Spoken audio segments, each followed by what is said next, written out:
Chapter 379. By the time the two saw Hua Ling at the bottom of the administration building, the northeastern girl had already calmed down. While Zhuo Jingxi, Qin Guang and Mrs. Xu were chatting, Hua Ling was met by the leaders of Gokyo University's graduate program. Her punishment was simple and straightforward: she was dismissed. Wang Ren was still lying in the hospital, and it was unknown if he had woken up. However, the graduate program's quick response was definitely Su Lijing's decision. Hua Ling looked at the two of them and was unusually calm. She said cheerfully, "Actually, I should have gone back to my hometown when I graduated last year. It doesn't matter now. I feel like I'm not as talented as Teacher Zhuo when it comes to academics. I might as well go back to my hometown and take the civil service exam. Or maybe I could get a job at a monitoring station." It could be said that she was forcing herself to smile or being open-minded, but after experiencing this incident, Hua Ling was exceptionally calm. Zhuo Jingxi wanted to persuade her and express her indignation, but when she saw the punishment notice in Hua Ling's hand, she didn't know what to say. Qin Guang's brows were tightly furrowed. Su Lijing's counterattack had come too quickly and too fiercely. He didn't ask about right or wrong, didn't care about the reason, and didn't care about how it happened. He just used the excuse of beating up and provoking the school's leaders to expel Hua Ling. Everyone knew that the real culprit was Qin Guang, but they could still persuade Hua Ling to leave. Su Lijing had the right to do so, and he found a barely passable reason. It was hard to believe that this was indeed a place for academics. After a while, Zhongyu also walked out of the administrative building.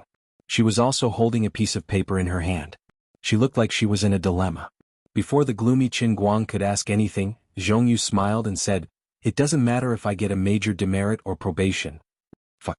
Qin Guang couldn't help cursing as he continued, "Is that Su Lijing a madman? Is he going to wipe out the entire project team?" "I don't know if he's going to wipe them out, but Hua Ling." "Qin Guang. Why am I so unlucky to meet the two of you?" At this time, Luo Jin also walked down from the administrative building. Obviously he was not spared. Seeing that everyone had turned to look at him, Luo Jin's handsome face darkened. He stared at Qin Guang and said, "Are you satisfied now? Happy now?" Would he be satisfied just because he had a big fist? Look at us now. Teacher Zhuo has been sent out, Hua Ling has been expelled, Zhongyu has been put on probation, and I've been given demerits. It's all your fault. If Qin Guang had really been fired, he might have been able to refute Luo Jin. However, the current situation was that nothing had happened to Qin Guang. It was the others who were unlucky. This made Qin Guang really speechless. Unexpectedly, Zhuo Jingxi, Hua Ling and Zhongyu shouted in unison, "Shut up." Then the three of them said in a different order, "I don't care." As soon as they finished speaking, the three of them realized that the other two had the same idea as them. They couldn't help but laugh out loud. Luo Jin stood there dumbfounded. He really couldn't understand why Qin Guang had been here for a few days, but he had become the outsider of the research team. Such a big thing happened and you guys don't blame Qin Guang at all? He looked at Zhuo Jingxi with some pain. No matter what, the research team was gone. He really couldn't find a reason to continue staying by Zhuo Jingxi's side. He still had a lot of ways to retreat. He didn't have the determination or courage to follow Zhuo Jingxi to the company to waste time. He felt that he was a talented researcher. Although he really liked Zhuo Jingxi, he couldn't throw his life away. One day when he became a big shot in academia, he could help her. She would definitely be touched, right? Teacher Zhuo. Luo Jin still wanted to say something. Zhuo Jingxi waved her hand disinterestedly. She could see that Qin Guang's expression was a little sad. For the first time she felt annoyed with Luo Jin, this useful research dog. Luo Jin, go. A demerit isn't a punishment that can't be removed. You don't have to care too much about it. Don't call me teacher. I won't bring the lab anymore. After she finished speaking, she pulled Qin Guang away. Hua Ling and Zhongyu followed, leaving Luo Jin alone. Luo Jin was at a loss. He just wanted to criticize Qin Guang. He thought that the others would share the same hatred as him. He didn't expect to be pushed out of the small group. Did I do something wrong? Wasn't it Qin Guang's impulsiveness that caused us all to be unlucky? It was really difficult for a person with an EQ like him to understand this problem. It was hard to say for others, but Hua Ling's expulsion really couldn't be blamed on Qin Guang. She was the first person to rush over.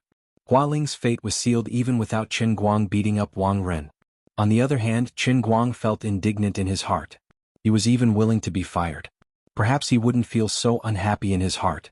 He was the one who made a move, but someone else had to bear the consequences. On the contrary, it was worse than a knife cutting into his body. I'm the one who has nothing to fear. You can't hurt me but you hurt others? The punishment had been decided. Unless Su Lijing changed his mind, no one could change the result. Zhuo Jingxi and Zhong Yu were comforting Hua Ling in the hot pot restaurant. Hua Ling casually said that it wasn't a big deal. In fact, she had long wanted to go back and take the civil servant exam. Qin Guang, on the other hand, made a call to Wu Shan from outside the restaurant. Although Qin Guang did not meet with Wu Shan many times, he had a pretty good impression of this uncle of his. Hence, Qin Guang intended to plead with Wu Shan. After all, he had saved Wu Tong's life, so Wu Shan should give him face and negotiate with Su Lijing, right? On the other end of the line, Wu Shan seemed a little tired. He didn't even need Qin Guang to say it out loud. He already knew why Qin Guang was calling. Qin Guang, you're calling to ask about Su Lijing, aren't you? Don't worry, I've talked to him and he won't pursue the matter. I have to say, you're really ruthless beating up that cheap nephew of his. I'm afraid he won't be able to leave the hospital for at least half a month. I heard that his nose is comminuted. He called Qin Guang, not little Chen, to show that they were close. Qin Guang nodded and said, "Thank you, Uncle Wu." Wu Shan adjusted his state of mind and laughed heartily. "There's no need to thank me. I owe you the life of my daughter, so it's what I should do." Hearing Wu Shan's hearty voice, the haze in Qin Guang's heart dissipated a little. He swallowed his saliva and said tentatively, "Uncle Wu, there are still some things that happened. I wasn't affected, but my classmates, my teacher?" Wu Shan was silent for a while, obviously trying to organize his words. If someone like him had to organize his words, the matter was indeed not as simple as it seemed. After a long time, Wu Shan's voice came again. "I understand what you mean."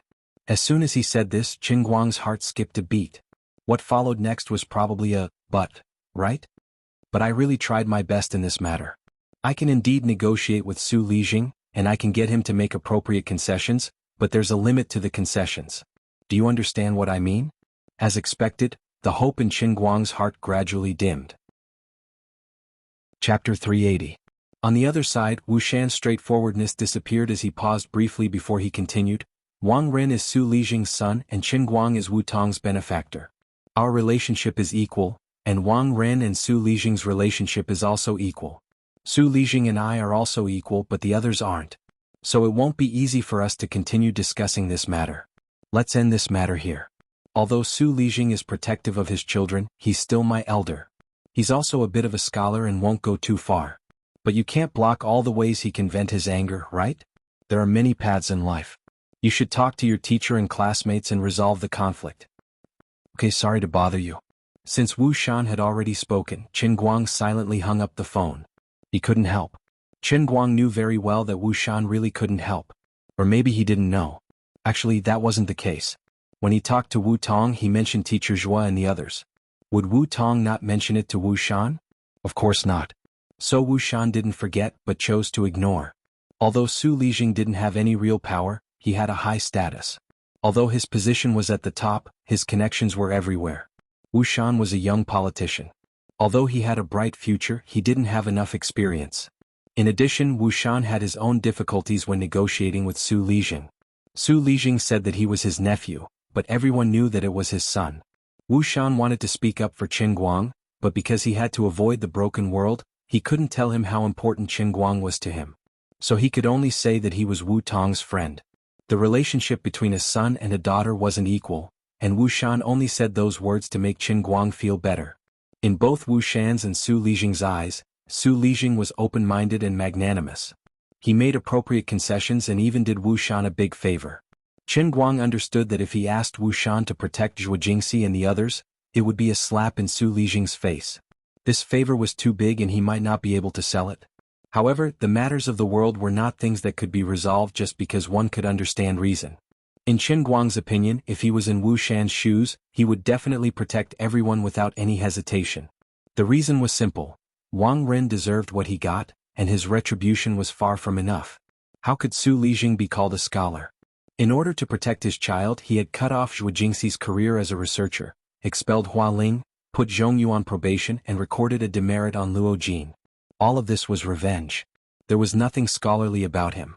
Wasn't it said how many contributions one had made, how many books one had written, and how great one's reputation was? If one's conduct was already crooked, how could one talk about learning?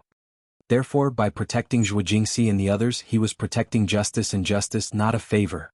Of course, Qin Guang knew that this was just his opinion. Wu Tong had already said that Wu Shan was a politician, and a politician had to keep climbing up the ranks. He wouldn't easily make enemies, and every decision he made represented an exchange of benefits. Perhaps becoming enemies with Su Lijing, the elder he spoke of, might even affect his career as a politician.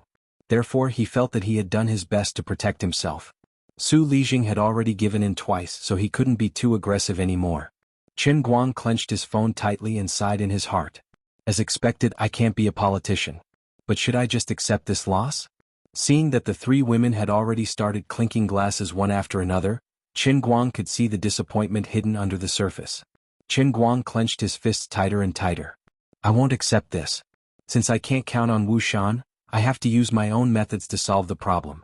In the past, he didn't really understand Wu Tong's attitude towards Wu Shan, and he always felt that it was wrong for her to treat her father like that. Now, Qin Guang could more or less understand it. Having a politician as a family member was sometimes quite painful. But in his heart, Qin Guang didn't blame Wu Shan. As a politician, he had already done his best. At the end of the day, Qin Guang was still too weak, so he could only seek help from others when he encountered this kind of situation. For example, Ma Senlin, who Zhu Jifa ran into when he was borrowing a loan, was also the same. If Lu Fei and the others hadn't come at the right time, Qin Guang would have been in endless trouble after he flipped out. If he had Wu Shan's status today, he wouldn't need to seek help from others. He would be able to stand on the opposite side of Su Lijing, confront him head-on, and negotiate with him. Relying on Wu Shan's protection, there was a layer of relationship between them. No matter how beautiful Wu Shan's words were, it was ultimately not his own business. Su Lijing would only give Wu Shan some face by letting one person go and killing the other four. If it was his own business, he could justifiably use 120% of his strength. Today's situation wouldn't be like this, and the other party would also think twice. With a layer of separation, if he could only use 70% of his strength, he could only protect himself. If he forced himself to use 120% of his strength, it would be as bad as not doing enough, and the conflict would intensify. As for how to strengthen himself, in short, the three worlds of politics, business, and academia had to occupy a position. Su Lijing's strength lay in the fact that he had spread his influence in the political world and dominated the academic world. Wu Shan's strength lay in the fact that he stood at a certain height in the political world at a young age. In the future he would continue to rise, and his potential was astonishing.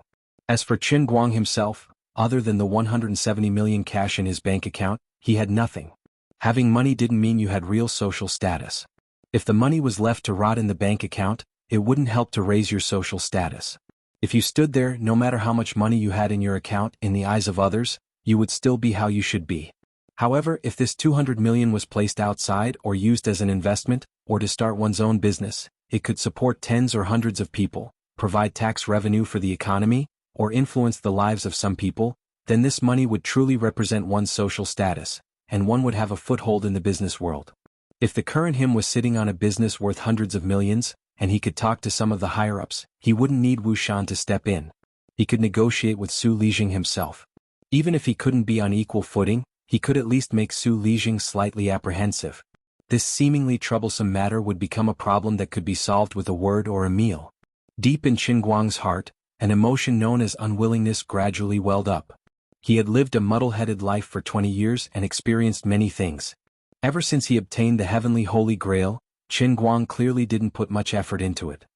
He only did things that were within his power to do, and it seemed like everything had been smooth sailing for him until now. Until today, when he violently bumped into the huge mountain that was Su Lijing. Before they even met, he was already beaten up by Su Lijing's casual means. He finally vaguely understood the principle that he couldn't always be used to using other people's power and status as his backing. Wu Shan could scare off Wang Ren, and Duan Wen could intimidate Ma Senlin. Although these things seemed so good, they were ultimately not his own strength. He needed to have his own strength. Chapter 381. I want to be the kind of person who can control the fate of others with a single word. I want to have the power to look up to heaven and earth and not have to bow down to anyone. But that was a matter for the future. This time, since Wu Shan's face was no longer useful and Qin Guang really did not want to bow down, he decided to simply smash his head against Su Lijing. Even if he had to bleed, he had to let Su Lijing know how powerful he was. When Qin Guang returned to the store, the three women were already drunk, and Hua Ling was narrating many things with tears in her eyes. At this moment, Qin Guang finally understood why she lost control of her emotions. He never thought that Ding Lu and Hualing were roommates. There were 4 girls in a dorm, and Ding Lu ended her fragile life hastily. The other 3 girls in the same dorm, on the other hand, received the recommendation for postgraduate studies in their second year, and never missed out on scholarships during their undergraduate years. The school was trying to cover up something with benefits, it was self-evident. Hualing and the other 2 girls spent 4 whole years on the road paved by Ding Lu's blood and life. He did not know how the other 2 girls were doing, but Hualing's heart had been in pain for 4 whole years. It was self-evident how depressed she was. No wonder she always said she didn't want to do postgraduate studies. If it was Qin Guang, he probably wouldn't even be able to stay there for a day. There are a lot of rumors about Xiao Lu, but I can tell you that only half of them are true. I've been hiding this in my heart for 4 years. I can't hold it in anymore.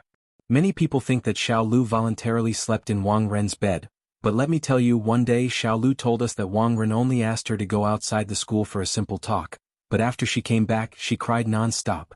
I asked for a long time before I found out that she wasn't willing at all. She was drugged by Wang Ren. The school didn't allow us to say it, so they kept coaxing us. Su Lijing also knows about this. He knows who I am.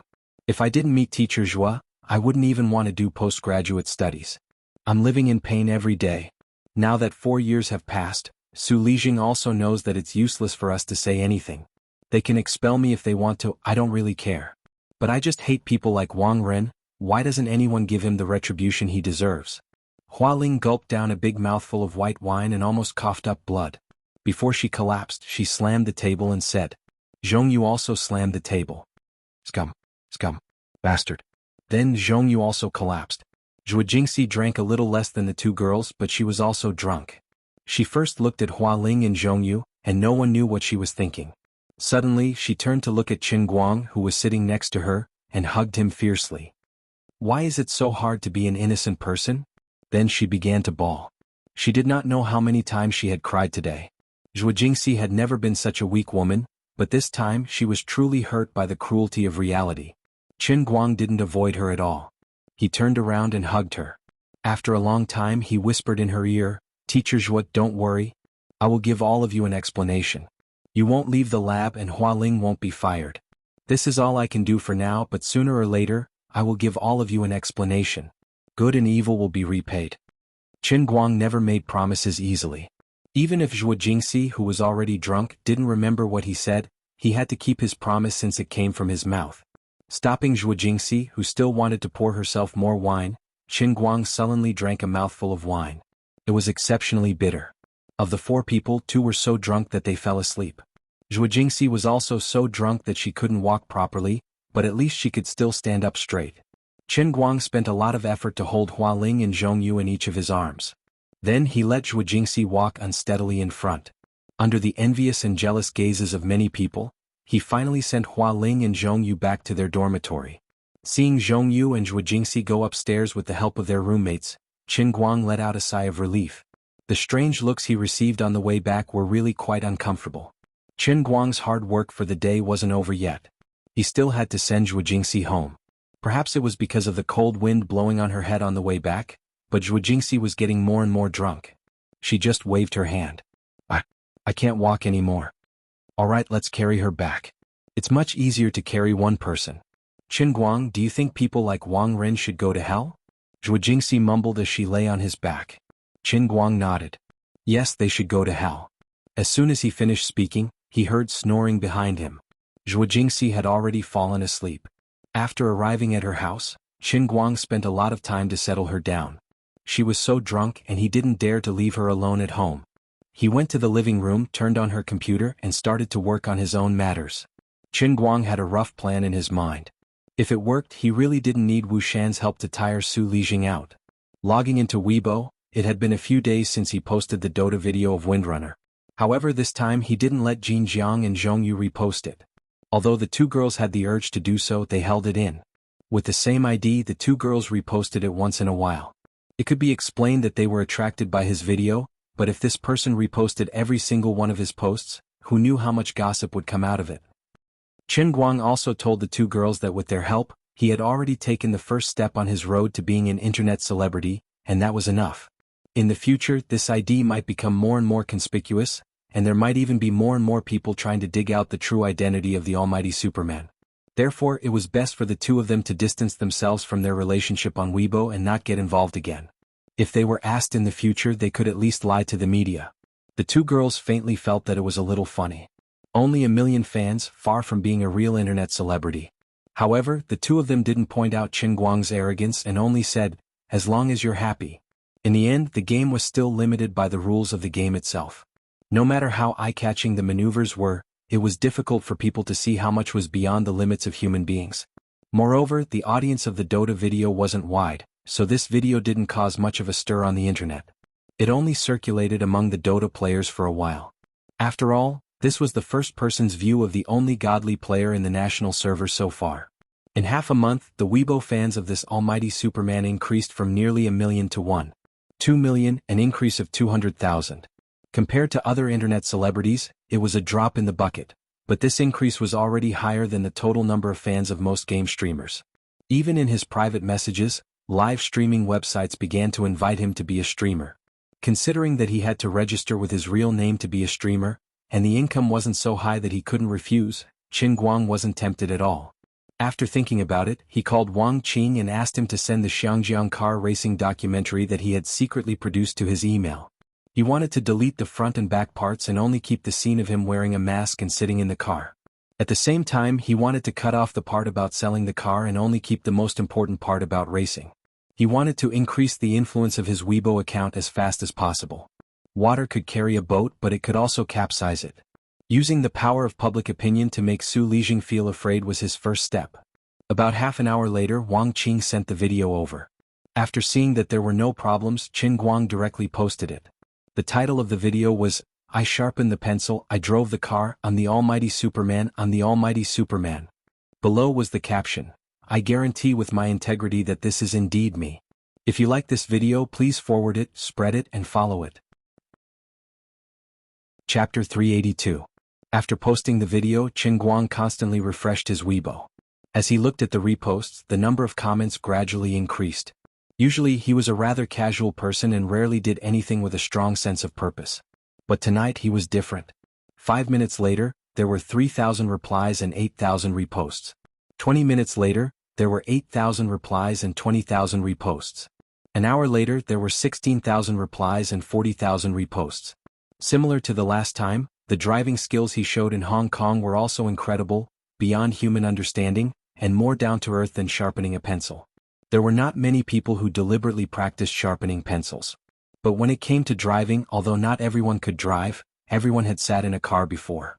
In addition, there was one more topic of debate among the netizens below.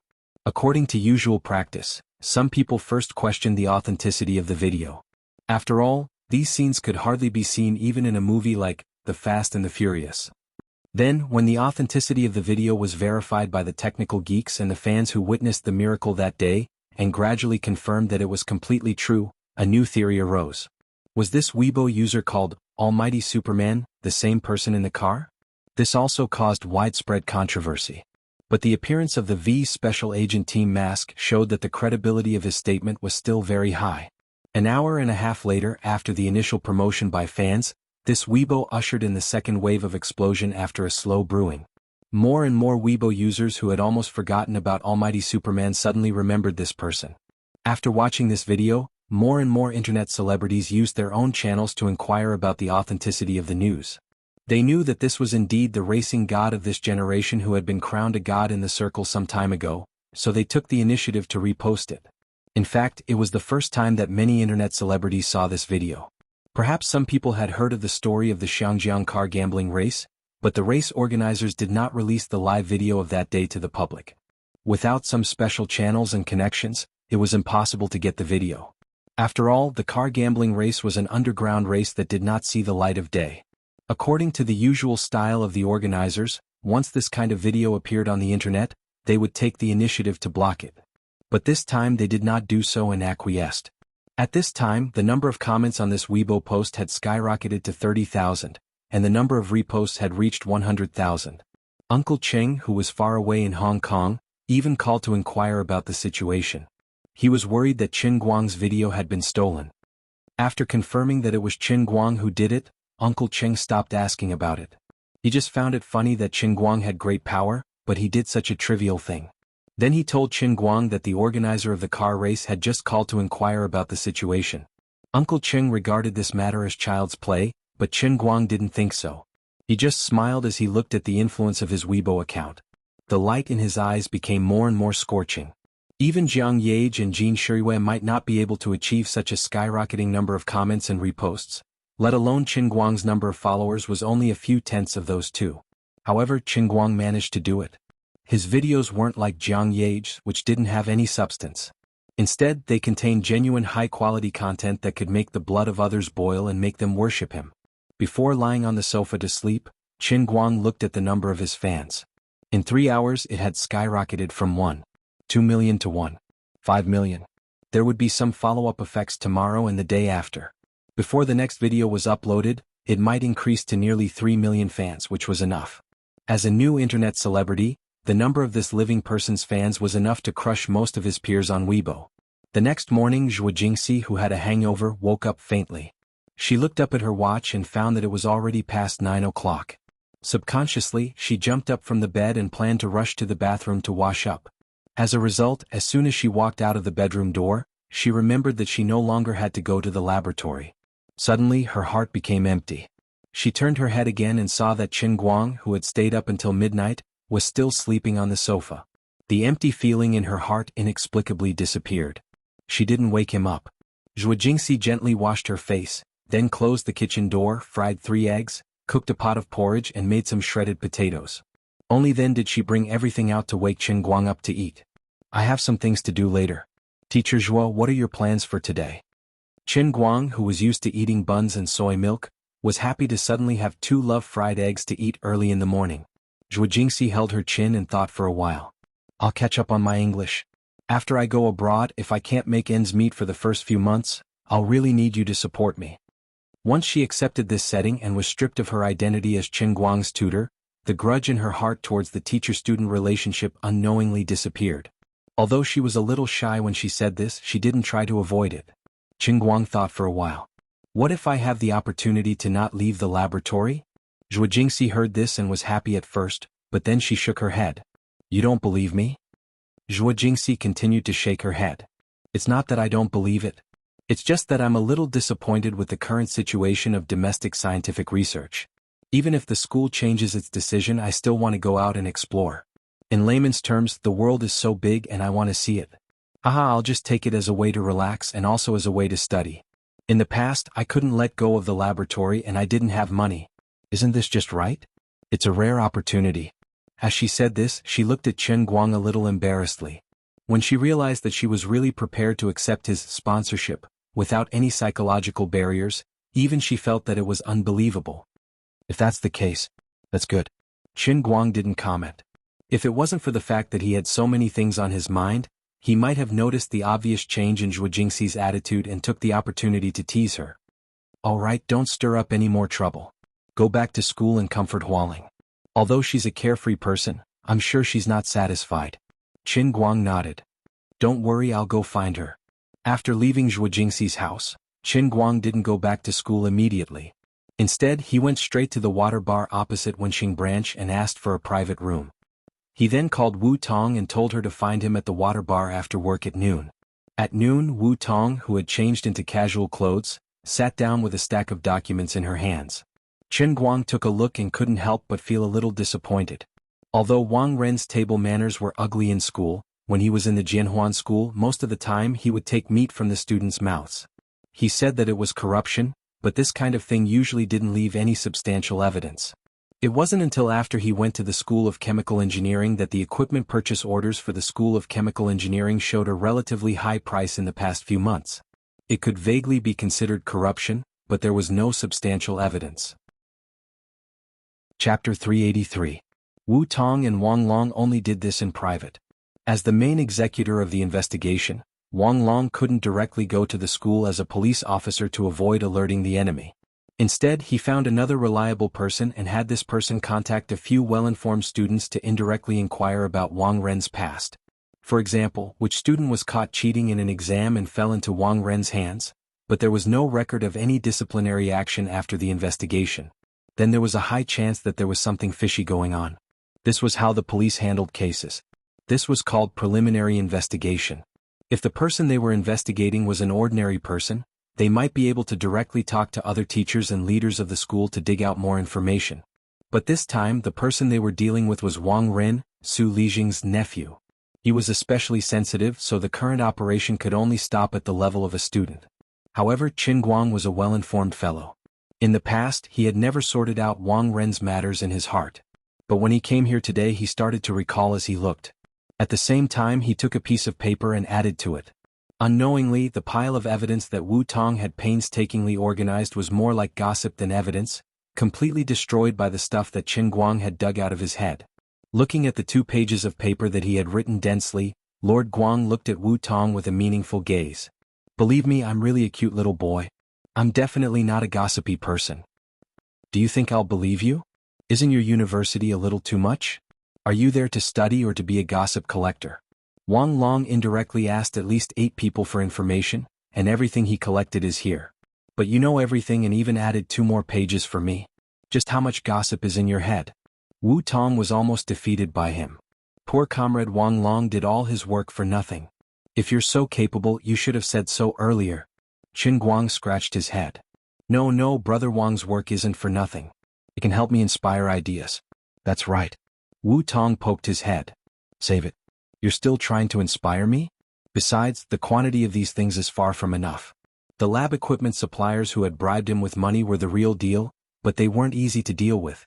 Look, these purchase prices look a little suspicious. If you think about it carefully, there is indeed something behind it. But isn't this the unspoken rule of the industry? These suppliers were also very cunning.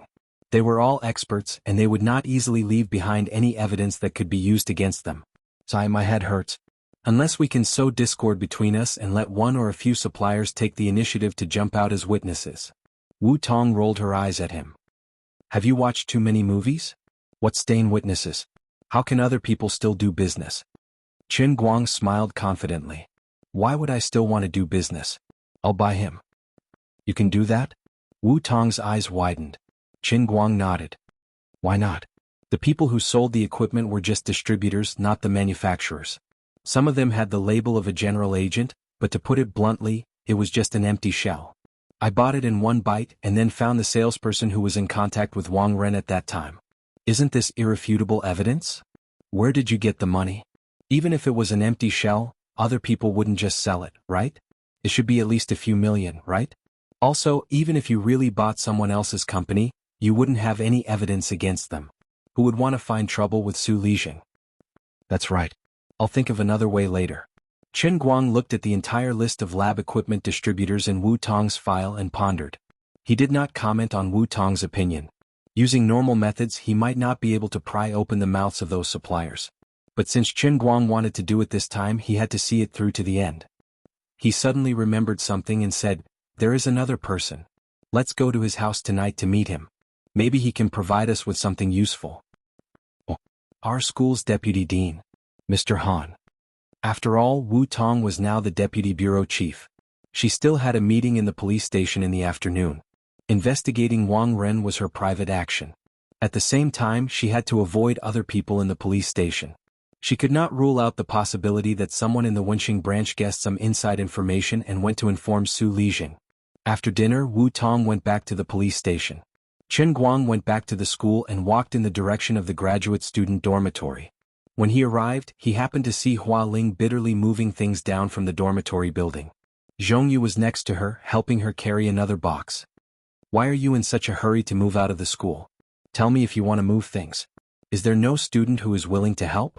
Qin Guang walked up quickly and snatched the box from Hua Ling's hands. He carried it on his back. Zhongyu spat, stop talking. When we were eating in the cafeteria, the deputy dean of the graduate student faculty ran to our table and pointed at Hua Ling's nose. He told her that she must move out today. If she delayed any longer, the school security would come and kick her out. Others? The school has already posted the punishment notice under the dormitory building. Who would dare to get into trouble? Aren't you afraid? Hua Ling asked Zhongyu with a smile. She didn't seem to care at all. Zhongyu shrugged. What am I afraid of? Anyway, I've already been detained. They can't just give me a punishment for helping you carry a box, right? That's hard to say.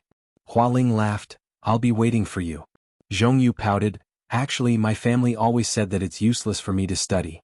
After I graduate, I should go to work. If I work, I can get married and make do with my life. Fortunately, I wasn't expelled. Otherwise, believe it or not, I would immediately find a job for you guys to see. Qin Guang, who was walking in front, laughed. Follow me to the parking lot. My car is over there. You two don't be anxious. The good show has to wait. Senior Hualing, don't be anxious either. After we get out, let's rent a house in the neighborhood over there. Maybe you'll have to move back in a few days. Don't say that you don't want to study anymore. Both of you say that you don't care, but in fact you really want to do something with Teacher Zhuo, right? This photocatalyst thing is really magical. I've only been in contact with it for a few days, and I feel like my whole body is about to sink into it. Even in my dreams, I want to see something that can be made into something real to benefit the future generations. Yo, I still don't know that you have a car. Zhongyu teased. Qin Guang was proud, of course. There are some things I don't want to say in front of Luo Jin. Now that we're on the same side, I'll say it here. If I don't do my job well and Senior Hualing can't go back to school, I'll open a company and you can come to work here. The two girls covered their mouths and laughed. They thought that he was really funny. Seeing that the two of them didn't believe him, Qin Guang hid his words in his heart. He was waiting for the two of them to see his phaeton and worship him with sparkling eyes. Yo, not bad, young man. A Passat. It looks quite impressive. When they arrived at the parking lot, Zhongyu said happily, young man, you're quite rich. Looking at the Passat logo that he had deliberately asked the 4S shop to make, Qin Guang felt a faint pain in his balls. He said, this is a phaeton. You're so funny. Hua Ling and Zhongyu said in unison. It really is a phaeton. Okay, it's a phaeton. I'm really scared of you. Zhongyu said. Chapter 384. According to Hua Ling's original plan, she wanted to take the things to the train station and ship them back to the northeast. She had already told her family about it, and they were very open-minded about it. Even her father almost wanted to argue with Su Lijing. Hua Ling spent a lot of effort to suppress her father's anger. Anyway, if the east was dark, the west was bright. She would still be able to survive if she did not go to graduate school. However, under Qin Guang's insistence, Hua Ling changed her mind. She did not want to leave Wujing for the time being. She originally wanted to rent a house, but Zhuo Jingxi called and scolded Qin Guang before taking him to her house. Actually, it was not that Qin Guang did not think of this idea. It was just that he did not want to have another person in Zhuo Jingxi's house. As for why, he could not say. Hua Ling's little plan did not work out, and she had to help move 3 times. She was exhausted, so she stayed at Zhuo Jingxi's house for the time being. Before she left, Hua Ling quietly pulled Qin Guang to a corner. She hesitated for a moment and said softly, before Xiao Lu committed suicide, she sent me a text saying that she buried a metal box under a cherry tree behind her house. I asked her what was inside, but she did not tell me. She only told me to dig it up after I graduate if I still remember it. Qin Guang raised his eyebrows. Really? Yes, only I know about it. I plan to dig it up in a few days. She would not do something so meaningless. Hua Ling's eyes were filled with determination. Qin Guang frowned slightly, trying to guess what the girl named Ding Lu was feeling at that time. If what Hua Ling said was true, that she was drugged, she would definitely hate Wang Ren to the core. Then her boyfriend made a big deal out of the matter, and she was too embarrassed to face anyone in school. So she chose to leave school. However, she could not tell her family about this. Her family would definitely feel that she had gone to great lengths to provide for a university student, but she chose to quit school without saying a word. So when she returned home, she would be looked down upon. Later on, the news of what happened at school spread to her family. Perhaps it was a false rumor, but it turned out that she had behaved inappropriately at school and ended up being expelled. It was as if she had been abandoned by the entire world, so she chose to commit suicide. Before she died, who was the person she hated the most? Who did he want to take revenge on the most? Her boyfriend who didn't understand her and took the matter to the school forum? A family that placed all their hopes on a university student like her, only to end up with nothing? Of course not, it must be Wang Ren who pulled her into the abyss. However, she knew that there might not be many people in this world who could help her. She was a student, and Wang Ren was the dean of the discipline department of the academy. He was famous in the academy for being able to cover the sky with one hand and committing all sorts of evil deeds. Moreover, Su Lijing was there to protect him. Who could deal with him? Therefore, she locked her last hope of revenge in a box, buried it in the soil and told her best friend Hua Ling. However, she also understood Hua Ling's helplessness, so she only asked Hua Ling to dig it up after graduation if she still remembered it. Otherwise, she wouldn't have gone through so much trouble. The thing in the box would definitely drag Wang Ren to hell. Perhaps, Ding Lu only hoped that the net of heaven had long arms, and that she had planted a seed of hatred. In the future, there would always be someone with enough power to water this seed, make it sprout and grow into a vengeful tree that would hang Wang Ren to death. Of course, even if there was irrefutable evidence with Wang Ren's background, it might not be able to bring him down. There were too many similar cases in the world. Truth often lost to power. However, it was different this time because there was Qin Guang. After understanding the reason, Qin Guang's eyes lit up. He had been worried that he couldn't find the conclusive evidence, but he didn't expect it to be in Hua Ling's hands. Don't worry, wait for a few days. I'll go with you to Ding Lu's house and I'll try to keep your status as a student, Qin Guang said. Hua Ling waved her hand. I know you're considerate, but forget it. That's Su Lijing we're talking about. In fact, if it weren't for this incident, I would have kept Xiao Lu's secret in my heart for the rest of my life, and never cared about that iron box. I'm not that noble of a person. Don't say that, you're already very brave, Qin Guang laughed. What are you two whispering about? Are you going to have dinner together again? At this time Zhongyu came over. Qin Guang shook his head. No, I have something to do and have to go back to school. By the way, is there a piano in school? Piano? Why are you asking? There's one in the performance hall of the Institute of Arts. If it was during school hours I could contact the students in the Institute of Arts, but it's summer break and the door is locked, Zhongyu said, puzzled. Qin Guang was happy. It would be even better if the door was locked. Let's go there tonight. Thinking about it carefully, he was really busy. He had to hurry up and record a video, and prepare to go back and write the evidence he had so far into a story. He also had to be busy collecting further evidence. In the past he had never done anything with such a clear purpose.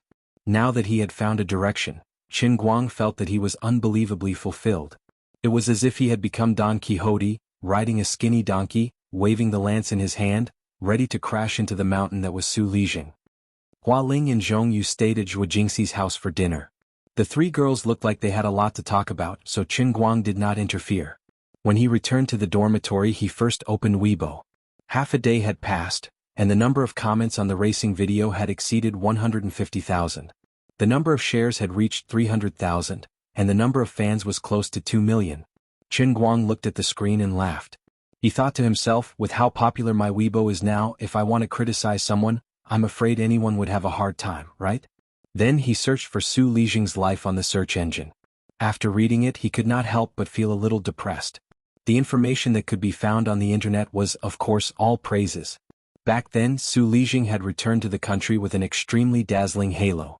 From the 1980s until now, he had been active in the country's economic field. Not only did he have a lot of works, but he had also spoken at many important meetings at many critical moments. He had indeed done some practical things for the country and the people. Even during several financial crises, Su Lijing also participated in the expert group, racking his brains to come up with strategies for the leaders at that time. The policies that were introduced one after another helped the country to remain independent in the turbulent international economic environment at that time and maintain rapid economic growth for many years. Their expert group was the predecessor of the central think tank. Until now, Su Lijing was still a core member of it. This was information that Qin Guang dug out from Wu Tong. From this perspective, Su Lijing, who had given up the generous treatment abroad and devoted himself to the construction of the country, was simply a perfect scholar. Not to say that he was comparable to the 2 bombs and 1 star, but from an economic point of view, his wisdom alone was enough to rival hundreds of billions of companies. But no one is perfect. Qin Guang's face was gloomy. He felt vaguely sad to be enemies with such a person. It was not because he was afraid but because he felt sorry for Su Lijing from the bottom of his heart. Perhaps Su Lijing felt that he was a person who had contributed to the country. Allowing a small figure to act like a tyrant in a small area of the school was far less damage to the country than his own contributions, so it was not a big deal. From a big point of view that was indeed the case. But when the matter was narrowed down to Ding Lu alone, Su Lijing became Satan standing behind the devil. Everyone had their own definition of justice in their heart. Their starting point and foothold might be different. But this time Qin Guang decided to stick to his justice. You may hate me, but someone has to remove the thorn that is Wang Ren from your body. I'll do it. Chapter 385. Just as he was about to go out and meet Wu Tong, Qin Guang unexpectedly received a call from the form teacher. In Gokyo University, the form teacher and the counselor were two different systems. The form teacher was usually in charge of a class, mainly in charge of learning, but there was nothing much to manage. The number of times Qin Guang had seen the form teacher during his 3 years in university could be counted on one hand. The counselor was in charge of several classes at the same time, mainly in charge of the daily life and discipline of each class, as well as the distribution of scholarships. At the same time, the school policies were conveyed to each class. The teachers and students often interacted with each other. Now that Zhuo Jingxi had been removed as a counselor, the form teacher that he had not seen for a long time finally appeared.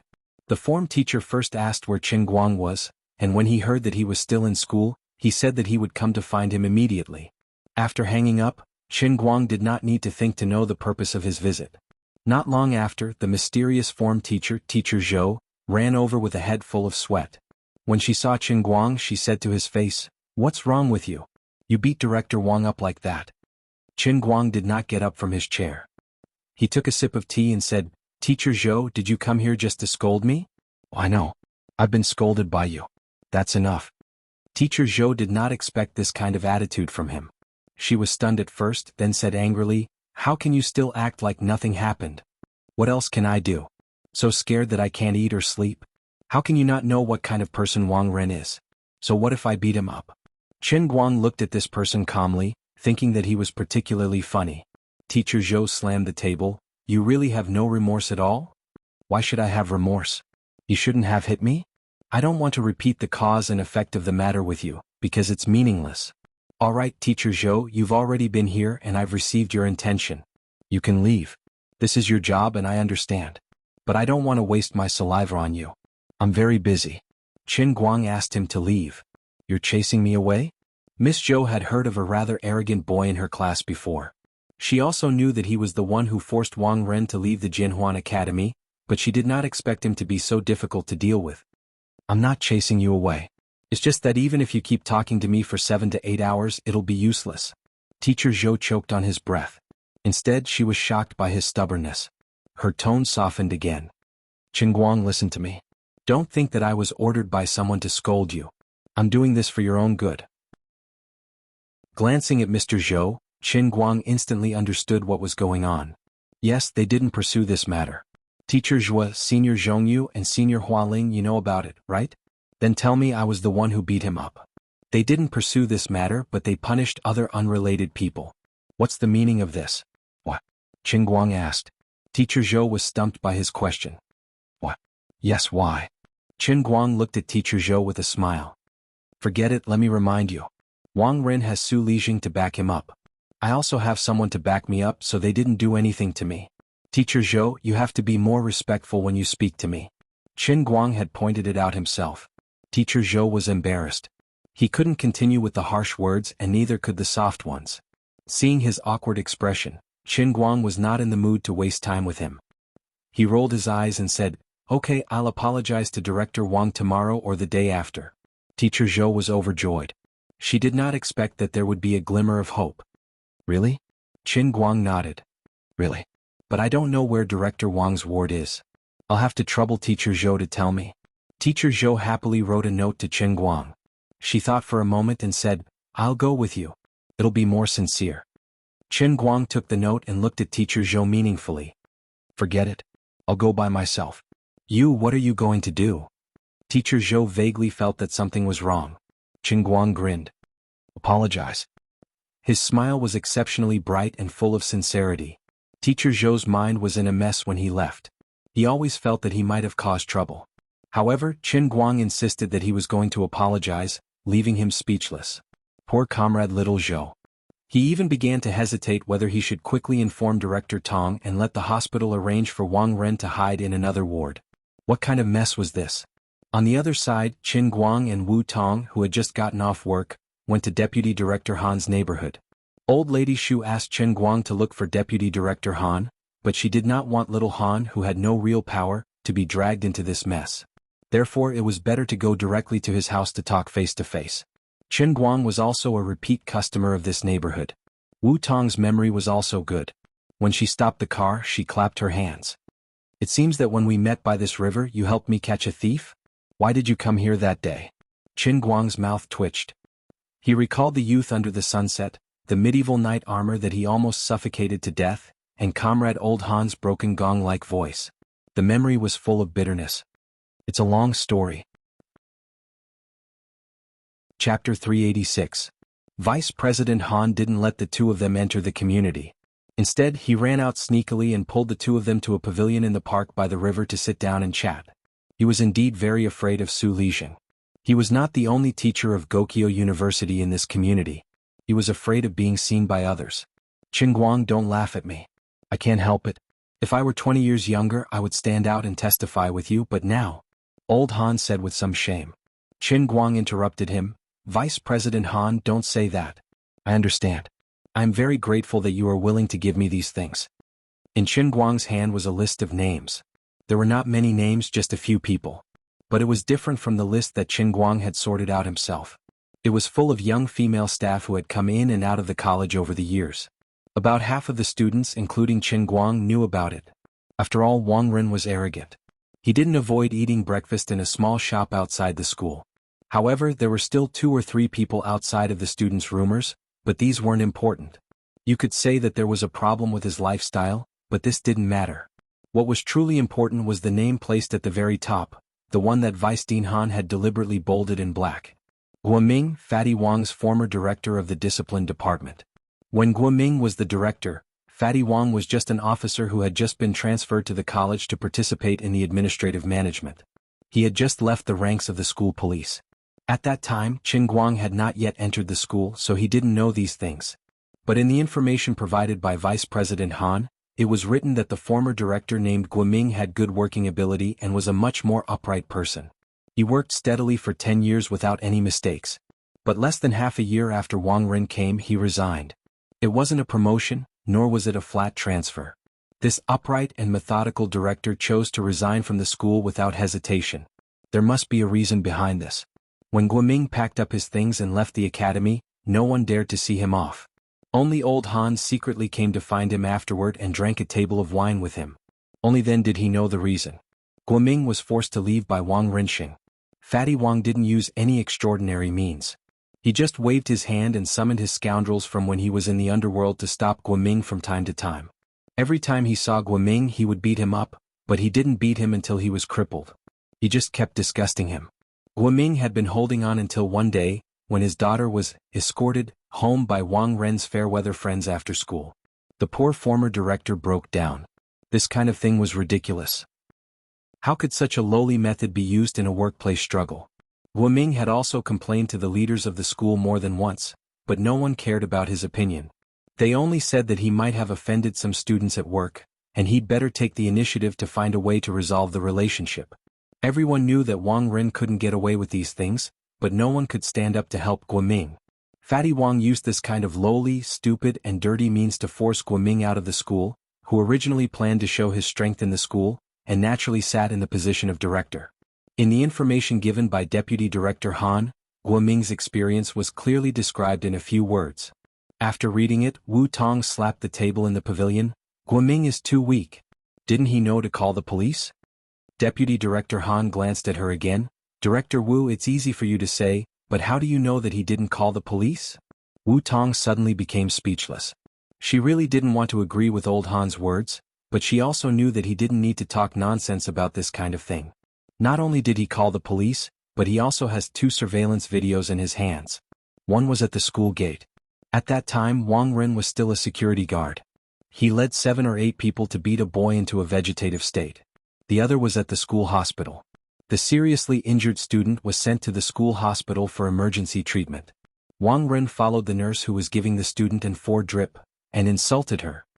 As Old Han spoke, he began to beat his chest and stamped his feet. When Guoming told me this, it really hurt like a knife was cutting into my heart.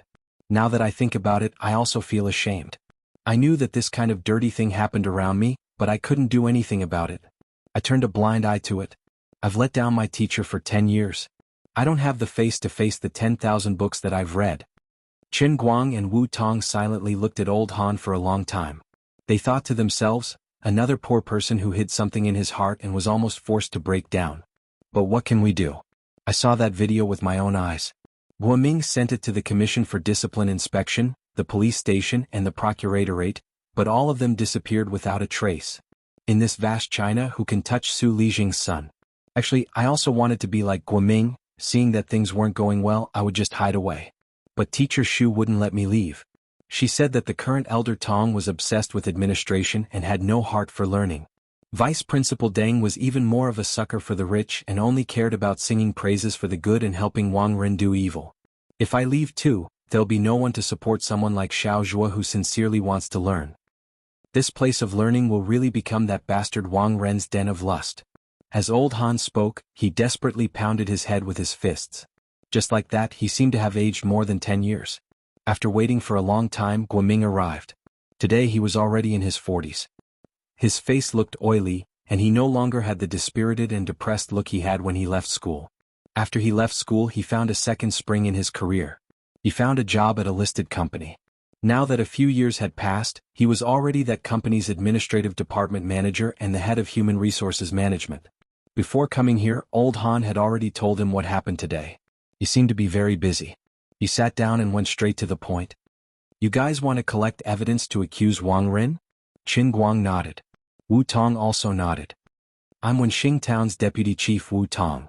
We are indeed collecting evidence of Wang Ren's crimes. Guoming looked at the two of them with a scrutinizing gaze, then turned to look at old Han. To be honest, the two of you are too young for me to trust. Many years ago I did this myself. Of course, my ending was quite miserable. Luckily, I had a good classmate who helped me out. Now I'm living quite well.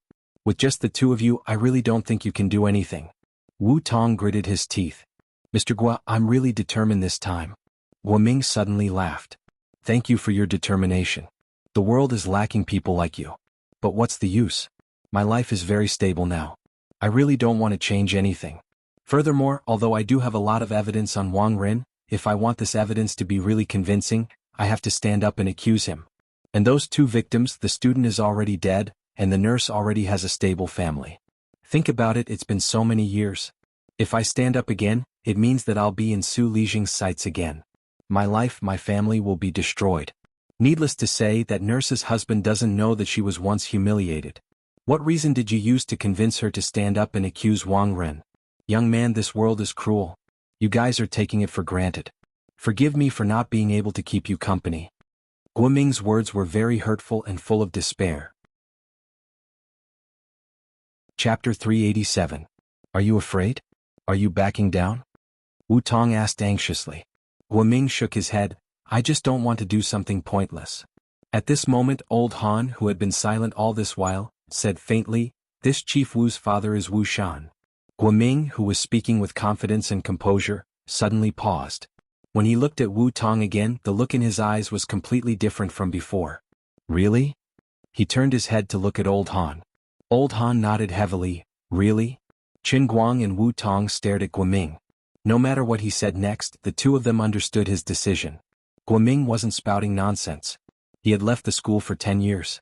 After his life was ruined by Wang Ren once, he regained control of his life. Everyone knew how protective Su Lijing was. No matter if the accusation was successful or not, Guoming was just an ant in front of Su Lijing that could be easily crushed to death. It really took a lot of courage for him to make such a decision now. Guoming stared at Wu Tong as if he hated her. Why did she put the opportunity in front of him again after 10 years, making him face such a painful and difficult decision? But Guoming seemed to be thanking her. She let him know that there were still people in this world who were willing to stand up for justice. He even thought that Wu Tong's motive might not be that simple. Her actions might represent Wu Shan's instructions. Maybe this action wasn't just targeted at Wang Ren, but a drastic measure against Su Lijing. That was even better.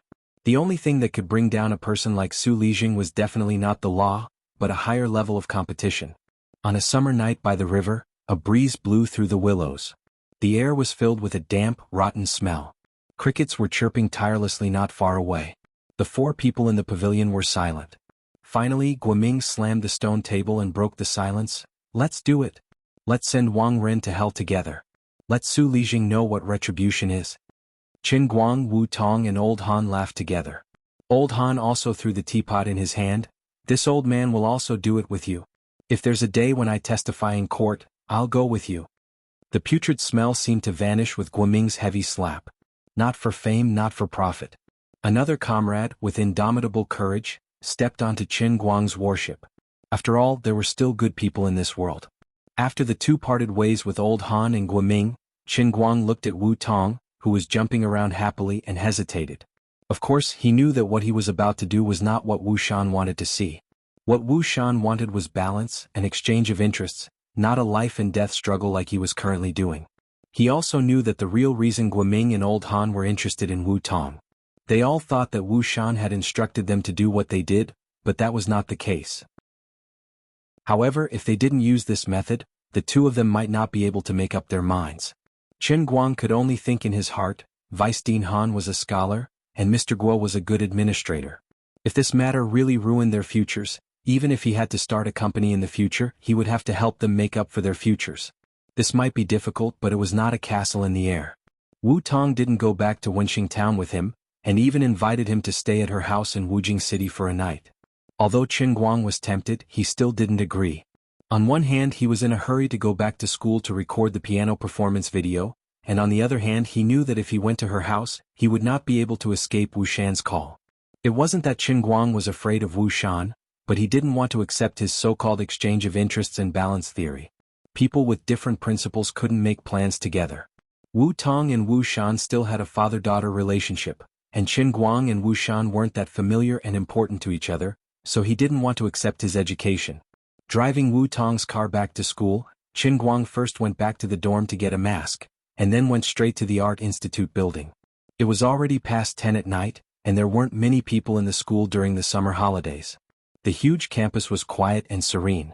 Qin Guang turned into a black shadow, and climbed up the outer wall of the Art Institute building. Thanks to the experience of climbing the mast countless times in the Sea of Transient, he quickly climbed up the outer wall of the Art Institute building. After struggling for about 10 minutes, he finally entered the performance hall. Two campus police officers were patrolling the school, and as they walked, they could vaguely hear the sound of a piano playing.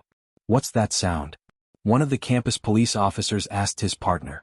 The other turned his head to look in the direction of the Art Institute building, and couldn't help but feel creeped out by the cold wind.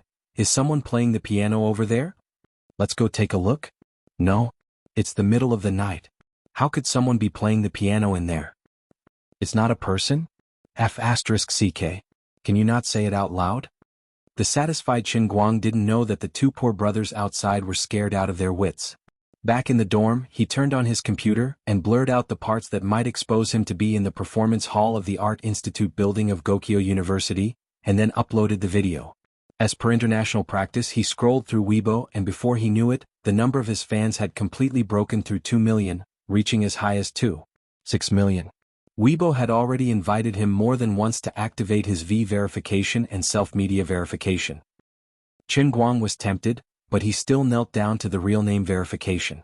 His heart ached when he couldn't earn money. On the other hand, Wu Tong suddenly came home and Wu Shan was overjoyed.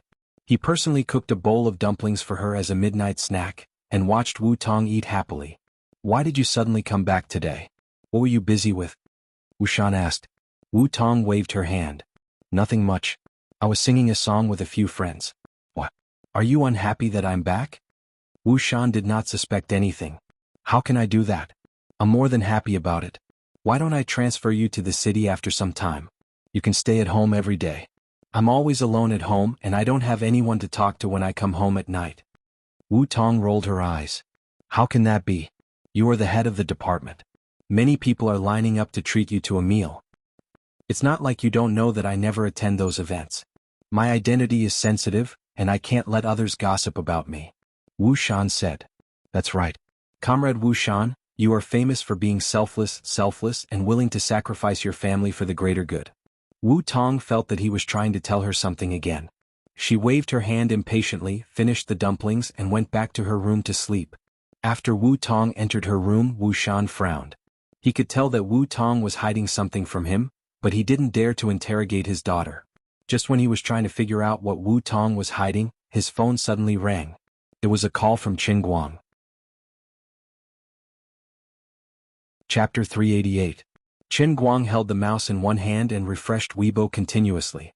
He held his phone in the other hand and waited for the call to be connected. Wu Shan quickly got up and glanced at Wu Tong's closed bedroom before returning to his room. Little Chen, what's up? The change in the way he addressed Wu Tong could be seen. On the other end, Chen Guang grinned and did not mind. Uncle Wu, I'm sorry to call you so late. But there's one thing I think I should talk to you about in advance. Wu Shan's heart skipped a beat and he instantly understood. It seems like what I said to you before was for nothing. Chen Guang chuckled. It's not for nothing. Uncle Wu, your life philosophy is certainly correct from the perspective of a person's future. Just tell me what's next. You're keeping me in suspense. Even Wu Shan felt that it was weird. He had only met Chen Guang twice and they didn't even exchange 10 words. But when he spoke to Chen Guang over the phone, he would subconsciously treat Chen Guang as a junior. Even though he had made it clear that he was not an obedient junior, Wu Shan was not particularly angry. Although this kid had saved Wu Tong's life, Wu Shan did not want to admit that the longer he got involved in the system, the more he envied Chen Guang's carefree personality. Whether it was helping him deal with the small fry Wang Ren last time, or indirectly dragging him to the opposite side of Su Lijing this time, although Wu Shan was a little troubled, he really did not want to blame him. Is there some kind of magic in this kid? My daughter likes him and I don't hate him. Wu Shan, who had never been superstitious, became superstitious. Alright, I'll go to Wang Ren's ward tomorrow or the day after. No matter what, I have to make Su Lijing change his mind. I can't let my teacher and classmates be implicated by me. Chen Guang took a deep breath and said, You know that Su Li didn't pursue this matter because of me. If you do this, it will make things very difficult for me. Wu Shan's voice sounded very calm. On the other end of the phone, Chen Guang grunted, That's why I'm communicating with you in advance tonight, Uncle Wu. If you think it's necessary, you can make it clear to Su Lijing in advance and draw a clear line between us. I don't really understand things at your level. But you know, I don't want to make things difficult for you. Even if I'm the one being expelled, don't touch my teacher and other students. It seems that no matter what I say, I won't be able to change your mind. I'm a little curious. What do you have to make Su Lijing yield? Wu Shan asked curiously. I'm not afraid of you laughing at me, but public opinion. Public opinion? This is indeed a good thing, but it's not something ordinary people can control. I'm afraid it won't have any effect on him. Wu Shan began to guide Chen Guang. Uncle Wu, you don't have to worry about that. Anyway, I'll give it a try first. If it doesn't work, I'll think of something else. Since you've made up your mind and I can't persuade you, I'll wish you success in advance. However, you're still young. Listen to me, don't go to extremes. As for the impact this might have on me, you don't have to care about it. It's already happened anyway. Besides, since I've already protected you, of course, I won't go back on my word. This isn't just your fault. If I'm too weak, won't Su Lijing look down on me for no reason? Wu Shan recalled Chen Guang's true abilities. Although he did not know how he did it back then, it was true that he had single-handedly killed all the tyrannical bandits with Shijio's strength. Such a person was equivalent to a huge time bomb. If he was really forced into a dead end, the consequences would be extremely serious. When Wu Shan said this, he looked in the direction of Wu Tong's bedroom. He really did not want to have to personally order the arrest of Chen Guang one day. Chen Guang grunted and hung up the phone. He lay back on the chair and pondered. Chen Guang did not know what Wu Shan would do. Deep down in his heart, he did not want Wu Shan to communicate with Su Lijing again. However, this idea seemed a little too selfish. He could not help but think that perhaps Wu Shan was right. Perhaps he really did not need to be so anxious. However, would retreating be useful? Would enduring make one live a happier life? Not necessarily. Back then, when the family's hot pot restaurant had an accident, Old Man endured it like this. However, the result that awaited the whole family was a hasty court judgment. They shouldered all the responsibility and were back to square one. Now, they had to bear millions of compensation debts. Even if it was willful, this time, I must do it according to the truest thoughts in the depths of my heart. Whether I'm naive, ignorant, or crazy, it doesn't matter. Endure for a moment, take a step back, and the world will be clear? However, even if he endured Wang Ren and Su Lijing this time, the next time there would be Zhao Ren and Chen Lijing.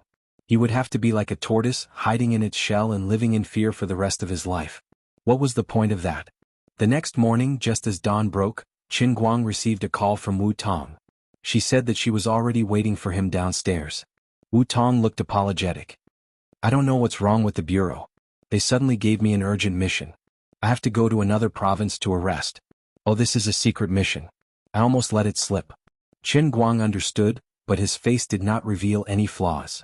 It's fine. Work is more important and cannot be delayed. You go to your work first. I'll run around alone for the next few days. We can work together when you come back. A few days won't make much of a difference. Wu Tong grunted and took her car keys and left in a hurry. Looking at her silhouette, Qin Guang felt that Wu Shan had done something in the end, and sending Wu Tong away was the right decision.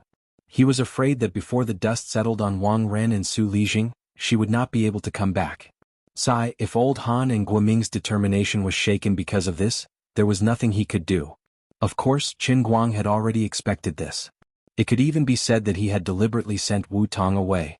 When he realized that Wu Shan didn't support him, he made up his mind. He didn't want to leave an impression on Wu Shan, as if he had deliberately dragged Wu Tong into this matter. Qin Guang did not want to use Wu Tong. His previous decision was thoughtless. If he went alone, he could leave some space between Wu Shan and Su Lijing. If he really dragged Wu Tong into this, he was afraid that the two of them would really fight to the death. No matter what the final outcome was, Wu Shan would definitely be troubled. Qin Guang did not want to be ungrateful and make himself look despicable for no reason. It did not matter that Wu Tong left. Guoming had sent the two most crucial videos last night. Together with the things Ding Lu hid in the box, it might be enough. Driving a phaeton into the city, Qin Guang first called Wang Qing and asked him to find a few people to go with him. Qin Guang's plan was very simple. If he wanted to use the conventional way to make those companies that sold experimental equipment hand over the evidence of bribery, it would be impossible. As for buying the company, it was just a joke. If he really bought someone else, it would not leave any evidence. Therefore, he had to use some unorthodox methods. Last time, Zhong Bai said that Wang Qing's family was very capable. Wouldn't it be stupid not to use the resources? However, Wang Qing came in person and brought a few big brothers who were obviously big shots in the underworld. When the two sides met, Wang Qing introduced them one by one. He did not boast about these people, but in short, no matter where they went, both the underworld and the underworld had to give them some face. On the other hand, Qin Guang felt embarrassed, while Wang Qing laughed it off. He only said that when those uncles heard that he needed them to support him, they were too embarrassed to send their subordinates over. Hence, they decided to come personally. The most important thing to support was nothing more than face. Anyway, everyone had nothing to do, so the face of the old guy was certainly the most useful. Therefore, Qin Guang and Wang Qing wandered around the city for a whole day with this luxurious lineup that had not been seen in Wujing City for 10 years. They went to 8 companies in one breath. The super luxurious lineup was really useful. After a whole day, Qin Guang did not spend much effort to get copies or originals of checks, transfer records, and call recordings. Chapter 389. These things were the most solid evidence. Generally, experienced purchasing managers would not leave behind so many pieces of evidence. It was Wang Ren's fault. When he was in the Jinhuan school, he was used to bullying the students. When he came to the School of Chemical Engineering, he was still the same. He was arrogant, fearless, and did not take these suppliers seriously. He did not pay attention to any techniques, and as a result, these people secretly left a lot of evidence. Now they all fell into the hands of Qin Guang. After a busy day, Qin Guang did not return to school. Instead, he drove directly to the entrance of the Dechuan Province Hospital where Wang Ren was staying and found a hotel to stay. Tomorrow it was time to apologize. Before going to bed, Qin Guang first organized the information he collected during this time and wrote a long article on the hotel computer. This long article didn't have any special content. It was just a combination of the gossip Wu Tong had asked Wang Long to gather, the rumors in his head, and the stories of the 8 equipment buyers. As for the stories between the former faculty and staff that Elder Han told him, he did not plan to write it for the time being. These things had to be left as a bombshell later. After carefully examining his carefully crafted long article with satisfaction, Qin Guang was quite proud of himself. Sure enough, he had the potential to become an internet celebrity. Even if he did not post a video, as long as he deliberately wrote, he could become a good jokester. This long article, aside from the fact that most of the names were pseudonyms, was written vividly and vividly. Once it was published, it would definitely cause a surge of emotions and anger. It perfectly described the image of a scoundrel who mingled in the holy land of the school. The next morning, when Qin Guang woke up, he first posted a seemingly brainless sentence on the Weibo of Almighty Superman. Wang Wu is too good, the benevolent are not benevolent. At this time, the total number of fans on his Weibo was close to 4 million. In the video of his piano performance posted the day before yesterday, he wore a mask and challenged the top 10 internationally renowned difficult songs one by one. His performance was so accurate that it made people's hair stand on end, and it completely shocked everyone's ears. At first, when the video was heard by people who didn't know much about music, they might think, oh, this almighty Superman is amazing. He can even play the piano. But when a true professional carefully examined each of his songs, compared them one by one, and conducted an in-depth analysis, the world knew how amazing he was. There were thousands of people who could play the piano, but there was almost no one who could play the 10 most difficult songs in one go without cramping up their hands. Not only did he not cramp, he even maintained the precision of a player from beginning to end. There had never been such a person in history. If it wasn't for the fact that Qin Guang took out the pencil and sharpener that he had been hiding in his pocket and performed the magic skill of sharpening a rose in an instant to verify his identity, no one would believe that the person wearing the mask was the same person. At this time, people finally understood the meaning of the ID Almighty Superman. After all this time, he had not added any accounts or accepted any advertisements. He had only been posting videos or acting cute from time to time. His purpose of becoming an internet celebrity was to let others know that he was here to show off. He wanted to tell them that no matter what he did, he was the best. No wonder he was called Almighty Superman. Brother, you are so honest. Although he looked really thick-skinned, he really couldn't refute it until now. Other than that, Qin Guang also received an unexpected surprise. He didn't know who had reposted his first pencil sharpening video on YouTube. It was definitely an illegal reposting, and he didn't get a single cent in copyright fees. But that video had also achieved an amazing influence on YouTube and must die. Foreign netizens exclaimed that this person had the mysterious power from the East. He didn't get any money, but he did get some fame. Just as Qin Guang was making fun of Wang Wu Taixing, there was a thump in the heavenly Holy Grail. A pencil more than 100 feet tall suddenly emerged from the sea of clouds, and then rose from the ground with the momentum of stabbing the sky. The second world in a cup was completed. It was the most useless world of pencil sharpening.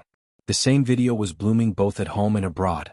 The fact that he was the best person on this planet at sharpening pencils had been recognized by the vast majority of people who knew about this. Naturally, it was completed. As the divine pencil statue rose from the sea of clouds, strands of power of faith gathered from the distant void. Qin Guang stood by the window of the hotel with a cup in his hand. He gently took a sip of the fresh and spicy Longjing tea. He faced the morning sun and was blown by the morning breeze. His style soared into the sky. He looked at the flickering power of faith and was full of smugness. Today, brother has become a little stronger. Brother's painstaking efforts were not in vain. Although I can't earn a single cent from this online celebrity, it's worth it just for the sake of easily erecting a divine statue. He drank another mouthful of water and entered the world in a cup. When he stood in the sea of clouds, he saw Liuli moving around the Ao Tua statue and the pencil statue. He saw that she was wrapped in fog, flying up and down, very busy. Lord Liuli, I'm pretty awesome, right? I erected your divine statue while lying down. How are you going to reward me? Qin Guang was in a good mood and said happily. Unexpectedly, Liuli glared at him fiercely from high up in the sky. You still have the cheek to say that? Look at the second divine statue yourself. What the hell did you erect? Qin Guang was speechless. It's a pencil. Is there a problem? Idiot. Look clearly at the difference between the two divine statues yourself. If I were you, I'd find a piece of tofu and knock myself to death. What a disgrace. He didn't know what she was busy with, but she spoke as if she was shooting a gun. It was as if speaking one more sentence was tiring. Qin Guang could only look at it himself. Sure enough, it was extremely painful. It turned out that the power of faith attached to the divine pencil statue was really small and thin. Compared to the alto statue, it was very persistent. This was not surprising. There were not many people in the world who would deliberately practice sharpening pencils. It was even rarer to think of who was the best pencil sharpener in history. It was only because his video had some influence that he more or less got some power of faith. However, it probably didn't even reach 10 million people. Apart from that, these people's worship of his pencil sharpening skills was far less than their worship of the god of racing. The power of faith produced by the two, be it in quality or quantity, was completely different. Your second divine statue is filled with water. What's the use of having a basket? The power of faith isn't even 1,000th of the previous one. You're cheating me, right? Lord Liuli, who felt that she had been fooled, glared at him from afar in annoyance. Then she ignored him and waved her hand again, forcing him out of the cup. Qin Guang was also embarrassed. How can you blame me for this? A mosquito's leg isn't meat? It's clearly you who gave it. The cup is too weak. Come to think of it, seeing how busy she was, he couldn't help but feel uneasy. Forget it, what will come sooner or later. No matter what she's doing, it won't kill me, right? He went out and went downstairs. He printed the long article he wrote last night into a book and made a few copies. He held it in his hand and went straight to the provincial hospital. It was time to let Su Lijing know how powerful he was. Even if I'm an ant, as long as the poison is strong, I can still bite you until you swell up. Chapter 390. Xiaodang Xiaoren said you sat in this ward for the whole day yesterday. When did the relationship between you two become this good? How come I didn't know about it? In Wang Ren's ward, a hale and hearty old man was chatting casually as he put the peeled crystal pear that his assistant brought to him into his mouth. He chewed lightly and it was crunchy. This old man was Su Lijing. He was 65 this year, but he didn't look that old. He had a head of short white hair, and there weren't many wrinkles on his square face. His eyes were especially cold, unlike the muddy eyes of an ordinary old man. After being asked a simple question, Deng Xinghua, the vice principal of Jinhuan Academy, shivered. He laughed and said, "Elder Su, isn't it a holiday? There aren't many things to do in school. I saw that Xiao Wang's injury was quite serious.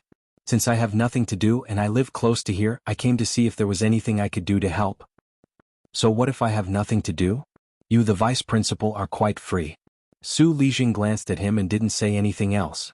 Deng Xinghua saw that Su Lijing didn't ask any more and he was annoyed. Xiao Zhou already said that Qin Guang was coming to apologize to Wang Ren. If when Qin Guang apologized, a leader of the academy was here to say something, and the words passed from Wang Ren's mouth to Su Lijing's ears, the vice principal would definitely look at him differently. Yesterday he used his thick skin to force old Tong to leave, but he waited for a whole day, and he didn't even see a shadow of him. When he went back to ask, Xiao Zhou almost cried from scolding him, and he said that Qin Guang said it would be tomorrow or the day after. Therefore, Deng Xinghua came early in the morning, and he was even more friendly than Wang Ren's wife. He didn't expect that Qin Guang didn't wait for him, but Su Lijing, the mysterious big shot, also came today. Wang Ren helped Deng Xinghua's real friend to take credit, and he said that Deng Xinghua also stayed in the ward for a whole day yesterday. "Dad, brother Deng specially came over to accompany me. Don't say that about him." Wang Ren saw that Deng Xinghua was inexplicably reprimanded, so he quickly spoke up for him. Unexpectedly, Su Lijing's face stiffened. "Call me uncle." Deng Xinghua, who was at the side, was extremely embarrassed. This was a secret that everyone in the world knew, but Su Lijing always liked to cover it up. It made him, an outsider, feel very uncomfortable. "Oh yes, uncle. By the way, has that Qin Guang been fired yet? Why didn't you tell him to get lost?" Wang Ren suddenly said, "That bastard. Last time at the Jianhuan Academy, I tolerated him and let him do as he pleased. But this time he beat me up like this. Uncle, you have to help me." Su Lijing's expression turned cold again. Deng Xinghua, who was next to him, also looked at him eagerly. In fact, as long as he said the word, even if it was summer vacation, Deng Xinghua would definitely be the first to jump out and kick Qin Guang out of the school. "Make decisions? I've already made a decision for you. Didn't you promise me when I asked you to go to the Institute of Chemical Engineering? Look at what you've done. If you want young girls, don't the Dechuan Academy of Fine Arts and the Music Institute have them? Isn't it better to be younger and prettier? Is your brain filled with shit? Why do you have to cause trouble for me in school?" Su Lijing was furious and slammed the table. He was also angry. 2 days ago, Wang Ren had beaten up a student and sent him to the hospital. He hadn't even arrived at the hospital to see the situation, but Wu Shan had already called him. Just like what Wu Shan said, it was not easy to make Su Lijing give in on this matter. But in the end, Su Lijing gave Wu Shan face. In the end, he found out that Wang Ren was beaten up to the point that his face was almost disfigured. It took him a lot of effort to suppress the anger in his heart, but Wang Ren brought it up again in front of Deng Xinghua, an outsider. Wang Ren was inexplicably scolded. In his impression, this uncle of his was not like this before. He clearly told him to let Qin Guang go for the time being and start with other people first. Today he wanted to take advantage of Deng Xinghua's presence to settle the matter in one go. Why did he get angry? "Elder Su, please don't be angry. I know about Xiao Wang's matter. It's not like what the rumors say. It's just people who are jealous of his ability to work and spread rumors. Xiao Wang went to the Institute of Chemical Engineering to work diligently. He is strict with the management of the equipment and is definitely not like what the rumors say. I've seen Qin Guang's student before. He has a violent temper and has a criminal record of beating people in school. It's not an exaggeration to say that he is notorious. It must be Xiao Wang who asked them to strictly follow the procedures when they wanted to borrow the equipment. This made Qin Guang feel that he had lost face. Everyone saw what happened that day. It was that northeastern girl called Hua Ling who started the fight. After Qin Guang came, Xiao Wang didn't even say a few words before he was beaten up and laid down here. Elder Su, you can't blame Xiao Wang wrongly.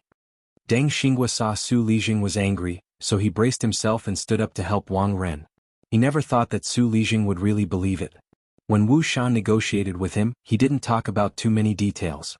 Wu Shan didn't care what Wang Ren said or did to Zhongyu. He only wanted to discuss the conditions with Su Lijing. He will protect Qin Guang. So, Su Lijing actually didn't know the cause and effect of the matter. A few days ago, when Wang Ren was admitted to the hospital, he came to see him and made some arrangements. Today was the first time he talked about this matter. Su Lijing replied, "That's true. That student called Qin Guang was too aggressive. But I have my own plans for this matter. You don't need to ask any more." Deng Xinghua also raised his eyebrows. He didn't expect that Su Lijing would accept his nonsense. "Old man, you really don't know what's going on. I was just pretending to be kind. Why did you believe me?" Even though Deng Xinghua had always been thick-skinned, he still felt his face turn red. It was no wonder. Not many people would dare to talk bad about Wang Ren in front of Su Lijing. Don't think that Su Lijing didn't just scold Wang Ren in front of him. In the past, when did this prince of the opposite sex get into trouble? Didn't this old man order someone to clean up after him? After all, he was his own flesh and blood, his only son. Even if his bones were broken, his tendons were still connected. "That's right. Uncle, look at my nose. I don't even know if it will grow back." Wang Ren pointed at his nose and said, "I can't take this lying down. All right, I have my own arrangements. After you leave the hospital, don't go back to school. I will arrange another job for you. Xiao Deng, come out for a while. I have some things to ask you about the school." Su Lijing stood up. Deng Xinghua followed him out with his head drooping. Su Lijing turned around and looked at him coldly. He took a deep breath and said, "Xiao Deng, I understand your work ability. When I arranged for Xiao Ren to go to the building loop school, I hoped that you would bring him to the right path. You have disappointed me." Well, not only did I fail to flatter him, I even became the emperor's slanderous villain. Deng Xinghua felt wronged and helpless at the same time. What kind of person is Wang Ren? It's not like he became like this after coming to the building loop school. How can you blame me for this? It's you who spoiled him too much. That's why he became so lawless. Even I, the vice dean, have to follow behind him and flatter him. If I had a choice, I would also want to be a righteous person, okay? Even if his heart was about to vomit blood, Deng Xinghua didn't dare to refute. He could only nod and bow. "It's my fault. I will have a good talk with Xiao Wang in the future." At this moment, Vice Dean Deng suddenly saw a figure behind Su Lijing. His eyes suddenly lit up. The person who apologized had finally come. "Qin Guang, you finally came," Deng Xinghua said loudly with joy. Su Lijing turned around and saw Qin Guang standing behind him. Qin Guang also raised his eyes to look at the old man before him.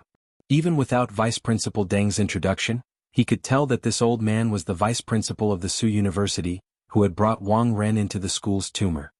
"You are Qin Guang?" Su Lijing frowned and looked down at Qin Guang. He suppressed his anger. These days he had heard this student's name many times. He really didn't expect that he would dare to appear in front of him. Even if Wu Shan is willing to speak up for you, you are still a junior. You are too arrogant. Qin Guang didn't care about Su Lijing's scrutinizing gaze. He copied him and looked at the vice dean with a scrutinizing gaze. From this person, Qin Guang felt a pressure that he hadn't felt for a long time. It was even more oppressive than when Wu Shan came and went in a hurry. Immersed in learning all year round and holding power, Su Lijing had the aura of a person in a high position. He didn't need to say too much.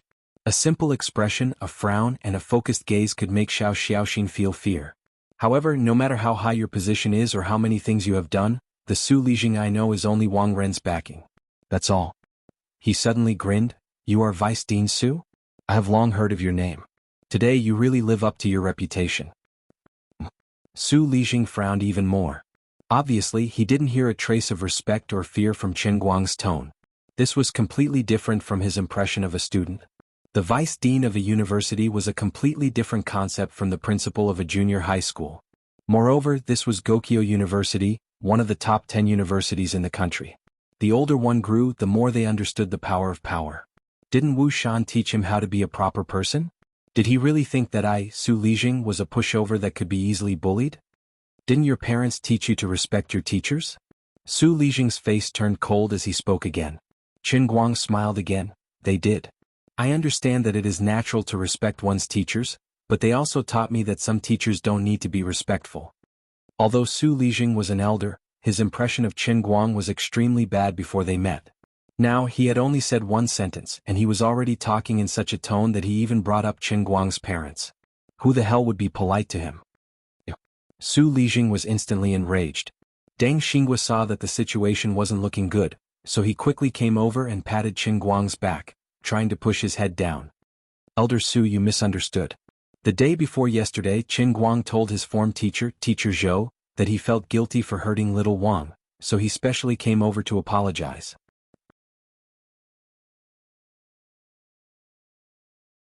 Chapter 391. He's here to apologize? Su Lijing, who was about to lose his temper, raised his eyebrows and looked at Qin Guang's dissatisfied face. He doesn't look like he's going to apologize. Deng Xingua pressed twice but Qin Guang's head didn't move. Deputy Dean Deng, let go. You can't press my head down. What are you here for? Su Lijing gradually became vigilant. He made a slight gesture behind his back, and the two men in black who had been standing at the door gradually moved forward. These two men had the aura of a soldier. As a member of the central think tank, Su Lijing was indeed equipped with military bodyguards. He knew that this young man had a bad temper and was very good at fighting. Su Lijing was an old man, of course he couldn't compete with the young man in physical strength. No matter how much power he had, he could still be knocked down with one punch. Seeing this, how could Qin Guang not understand what Su Lijing was thinking? Didn't Deputy Dean Deng say that I'm here to apologize? Facing the two approaching military bodyguards, Qin Guang's expression didn't change. Su Lijing hesitated again. He thought maybe this kid was warned by Wuxian. Although I let him go this time, he still wants to ease the relationship? Therefore, his current unconvinced appearance was only due to his unwillingness to accept it. No wonder, no matter how rebellious a brat was, he would still have to listen to the words of an adult, right? Thinking of this, Su Lijing's old face showed a slight smile. Really? Well, I've received your apology. You can go now. Qin Guang shook his head. I hit Wang Ren. If I want to apologize, of course I have to apologize in front of him. Deputy Dean Su, how can you accept it on his behalf? I didn't even convey my sincerity. It's the same if you convey it to me. You can go now. No matter what, Qin Guang insisted on entering the ward. Su Lijing began to be vigilant. Could it be that this kid wanted to break into the ward and hurt Wang Ren? In fact, Su Lijing guessed wrong. Although Qin Guang wanted to strangle Wang Ren, he was not stupid. He knew what awaited him if he really did that. He had to go in because he had to tell Wang Ren and Su Lijing about what he had in his hands. That was the best way to achieve the best effect. At this time, Deng Xingua also realized that the situation was not right. In his heart he was cursing little Zhou to death. King managed to convince me? CK, if you haven't settled it, you should have told me earlier. Why did I get involved in this mess? Am I not asking for trouble? Deng Xingua grabbed Qin Guang's hand from the side and tried to pull him away. Qin Guang, are you done? Elder Su asked you to leave, so why aren't you leaving? Qin Guang turned his head and looked at Deng Xingua. No matter what, you are the vice dean of our Jinhuan Academy, right? Even a dog should have some self-respect, right? How could you say that? Without waiting for Deng Xingua's expression to change, Su Lijing shouted, Qin Guang. Think about it carefully. Who are you? If you are not Wuxian, why are you standing here talking to me? Don't think that just because I agreed to let you go, you don't know what's good for you. Wuxian's face is not that useful. Qin Guang was confused. Didn't Uncle Wu communicate with you? Communicate with what? This time it was Su Lijing's turn to be confused. Qin Guang suddenly understood. For a moment he didn't know what to think. He thought that after Wuxian heard his statement he would immediately contact Su Lijing to clear his name, but in the end he didn't do anything. Forget it. You have already apologized. You can leave now. Su Lijing waved his hand and ordered them to leave. The two military bodyguards understood and suddenly rushed forward. They each reached out and wanted to grab Qin Guang's shoulders and throw him out.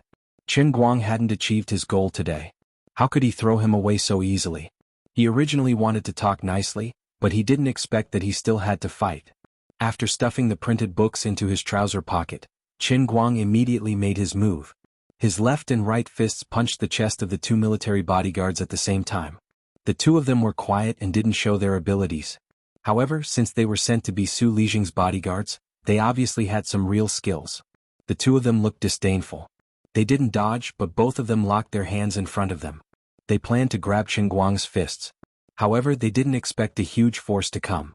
How could the two of them hold Qin Guang's arms? Qin Guang's fist shook off the two's hands and landed on their chests. The two of them let out a muffled groan. They felt that their chests were so tight that the air in their lungs was almost sucked out by Qin Guang's punch. The two of them retreated at the same time and hit the wall of the hospital. The two professional soldiers endured the discomfort in their bodies and immediately wanted to grab their guns. Su Lijing saw that the situation wasn't looking good and quickly shouted, "Enough! Stop!" He was very clear about the standards of his two bodyguards. They weren't just there for show. They were the real elites. However, under Qin Guang's fists, the two elite bodyguards couldn't even withstand a single move. They were both knocked back with a muffled groan. This was a junior that Wu Shan thought highly of. He didn't even hesitate to fall out with Su Lijing because of this person. Although Wu Shan said that this person was a friend of his daughter, Wu Tong, Su Lijing, who was also in a high position, didn't believe Wu Shan's words at all. For your daughter's friend, not your son-in-law, you actually want to fight me to the death. There must be something fishy going on. Only a ghost would believe that.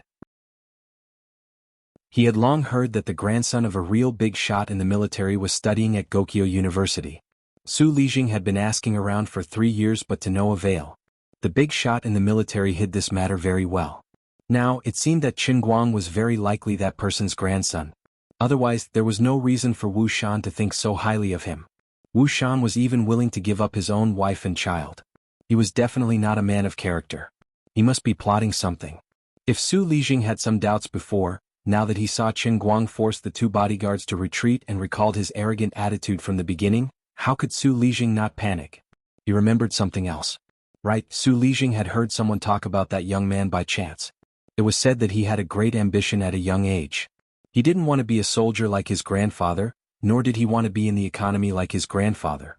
Instead, he was especially interested in environmental protection. Gokyo University environmental science major. That's right, it's Qin Guang. No wonder he was a big shot in the academic world. His brain was really good. In a split second, Su Lijing's mind went through countless thoughts. He finally made up his mind. He was so scared that he almost broke out in a cold sweat.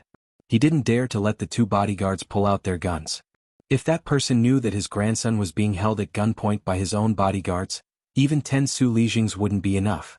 Not only did Su Lijing's sudden eruption startle the two bodyguards, but even Qin Guang couldn't react in time.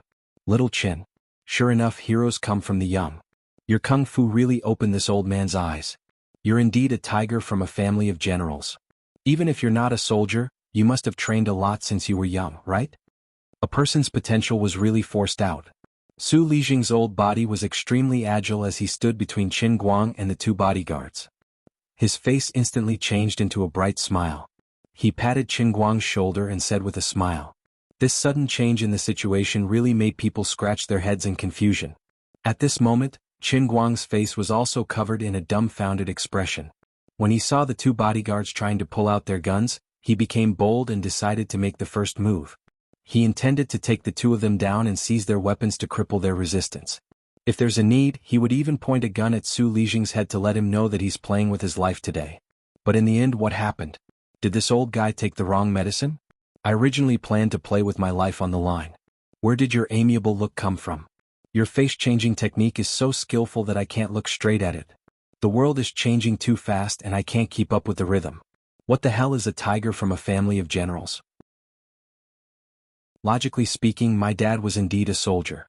If the cook squad leader can also be considered a general, then I'm indeed a tiger from a family of generals. Seeing that Qin Guang was stunned, Su Lijing thought that he had guessed correctly and was very proud of himself. In the huge Sichuan province, dozens of people with the same status as him knew that the kid was hiding his identity and studying in Gokyo University. They all racked their brains to dig him out and only hoped that from now on, they would exhaust their wisdom to hug a thigh. But these people all had no way to hug a thigh, and now he had unexpectedly caught him. No wonder this kid was so reckless and fearless. You can indeed be fearless. In the whole country there are not many people who can make you fear. If there are, then most of them must be in Yanjing City. In Wujing City you should be able to do whatever you want. To be able to dig you out from the tens of thousands of students in Gokyo University, Wang Ren's beating was worth it. Vice Principal Su, please excuse me. Then, can I go and apologize to Wang Ren now? Although Qin Guang didn't understand what had happened, he still decided to act according to the original plan. He couldn't be dragged into the ditch by this old guy's unconventional way of doing things. Hey, what are you apologizing for, little Qin? Let me tell you, Xiaoren deserved to be beaten. You did a good job. It's already a good thing that you didn't kill him. Su Lijing was still smiling. As he spoke, he continued to pat Qin Guang's shoulder intimately. His eyes were extremely ambiguous, as if to say, you know, I also know. *CK. Old sir, please show some respect. I was planning to send your son to prison, but your attitude is making it very difficult for me to do that. Qin Guang was really speechless. He clearly came here with the urge to chop someone up. Although the first half of the story was very intense, it was still under his control. Suddenly the style changed. The old man couldn't accept it. How am I going to finish acting cool like this? Moreover, I'm about 40 years younger than you. You keep calling me little Chen and patting me on the shoulder as if you're an equal. I really wonder if you're trying to sugarcoat me. That. Vice Principal Su, I have something here. You can take a look first. I can contact a friend. He's very influential on Weibo and has more than 4 million fans. If you don't take back the punishment that you gave to Teacher Zhua, Senior Hualing, and Senior Zhongyu, I'll let him. As Qin Guang spoke, he took out the booklet that he had prepared earlier. Chapter 392. Frankly speaking, Su Lijing's sudden change had indeed caused Qin Guang to be at a loss, so he had taken out the things in advance. Apart from that, he felt that his threats were not imposing at all. It sounded like he wanted to discuss things with him. The moment the words left his mouth, old Master Guang regretted it. This wasn't the effect I wanted. I should have slapped one long article on Wang Ren's face first, then turned around and slapped the other one on Su Lijing's face. You old dog. Look at all the crap your son has done. It is because of your connivance and protection that this sinful bastard poisoned my school, killed my classmates, and forced my teachers to do what they wanted. If you don't take back your orders, I'll definitely fight you to the death and ruin your reputation with this scoundrel of a son. Then I'll ask for sky-high prices and pay back on the spot. Now I've completely lost my imposing manner. But before he could finish speaking, Su Lijing had already snatched the booklet away and started reading with a frown, not giving him a chance to incite his anger. Su Lijing read very quickly. He read 10 lines at a glance, but he could read every word clearly. Deng Xinghua also leaned over to take a look. Su Lijing turned his head and glared at him. Deng Xinghua shrank his neck and hid behind the booklet. Right now, this vice president was also feeling very conflicted. His outlook on life must have suffered quite a big blow. About a few minutes later, Su Lijing finished reading Qin Guang's long article that was stained with blood and tears. Qin Guang stared at him and paused. He felt that he couldn't be fooled by this Maitreya Buddha image. He still had to say what needed to be said. He coughed lightly. Vice President Su, you've read it clearly, right? Everything I've written in this article is true. You know everything that Wang Ren has done in school all these years, right? He thought that Su Lijing would quibble, but this old man paused for a moment and looked at him with a very complicated gaze. I know. Now was the time. This opportunity couldn't be missed. He couldn't be fooled by this old man's sugar-coated bullets. Fire. Su Lijing. Qin Guang suddenly raised his voice and said heavily, it's because of you, Su Lijing, that this black sheep, Wang Ren, can act like a tyrant in the school. Using the power in his hands, he coerces students, asks for bribes, and often uses the excuse of expulsion to force girls to submit. What's more, his lust was unquenchable. Whenever he saw a beautiful woman, he would be extremely bold. He would either suppress or force them. Once they refused to submit to him, he would make it difficult for them to move forward in school. A dignified university, a place to nurture the pillars of the country, had become Wang Ren's harem. Their learning is corrupted, and their morals are no longer what they used to be. Even the leaders of the academy have become people like Deng Xinghua, who fawns on the rich and powerful and flatters them. As a scholar, you should have taken the responsibility of researching knowledge as your duty, but you planted a son in the school and allowed him to do whatever he wanted. What do you take the school for? Where do you place the 40,000 teachers and students in the school? Do you have any sense of shame on your old face? Are you worthy of the country's trust in you? How could he live up to his reputation as a scholar? How could he live up to his position as the vice principal? In the end, Qin Guang did not bring out the 3 bombshells of Ding Lu, the young nurse, and the student who was beaten into a vegetative state. These 3 matters were the final hammer that he planned to use to send Wang Ren to hell. If he exposed them in advance, Su Lijing would be prepared for it. He did not say it now because he wanted to pretend that he did not know anything in front of Su Lijing to reduce his vigilance. Su Lijing was scolded so harshly that he was momentarily stunned. He looked at Qin Guang in a daze. He thought to himself, how could a prince with such a high status purposely inquire so much about Wang Ren and stand in front of me to scold me? Could it be that the higher-ups were already dissatisfied with this matter, but they thought of the practical things I've done all these years and the contributions I've made, so they didn't want to reprimand me in person, so they simply sent a junior to remind me? Deng Xinghua, who was at the side, did not know what Su Lijing was thinking about. He was completely shocked by Qin Guang's scolding and quickly jumped out. Qin Guang, shut up. How could you be like this to Su? Vice Dean Deng was only halfway through his sentence when Su Lijing turned around and fiercely slapped his face. Deng Xinghua. Wang Ren has become more and more impudent in Jinhuan Academy all these years, and it's all because of your scoundrel friend. You shut up. Get lost. Deng Xinghua was in pain from this slap. He did not understand what was going on, but he felt a chill in his heart when he saw Su Lijing's eyes that looked like he wanted to eat someone. Everything was done by Wang Ren, and I only cleaned up his mess under your suggestion. Why does it sound like I'm the main culprit from your tone? This is not good, right? I can't accept this. But no matter how dissatisfied he was, Deng Xinghua did not dare to say a word of rebuttal. Qin Guang only looked at Su Lijing's performance coldly. He knew that Deng Xinghua's slap was for nothing, and he also knew that Su Lijing might be deliberately shirking responsibility. What kind of joke is this? One Deng Xinghua dared to make Wang Ren so crazy? Is it possible? Aren't you the one he's really relying on, Elder Su? Get lost. Su Lijing shouted at Deng Xinghua again. Deng Xinghua knew that he could not stay here any longer, so he quickly shrank his neck and ran away. When this person was far away, Su Lijing turned around and looked at Qin Guang. I know I was wrong. Qin Guang was at a loss again. This person was too straightforward, wasn't he? I will reflect on this matter, and I will also make Xiao Ren reflect on his mistakes behind closed doors. Thank you, little Qin, for reminding me. Actually, other than the things you wrote on the list, there are other things that I know that you should be clear about. You didn't say it because you didn't want to make things too difficult for me. I understand. As for how Zhuo Jingxi and the others will be dealt with, I will inform them. Anyway, thank you. Su Lijing looked at Qin Guang, his attitude extremely sincere. Reflect? That's it? Qin Guang felt a chill in his heart when he heard this. The things that Su Lijing said he didn't say were probably referring to the misfortune of Ding Lu and the others. 2 lives, a young man's life, and so many staff members of the academy who had been corrupted by Wang Ren's methods of profit or coercion. Students who were supposed to be the pride of the heavens had been ruined by your good son for the rest of their lives.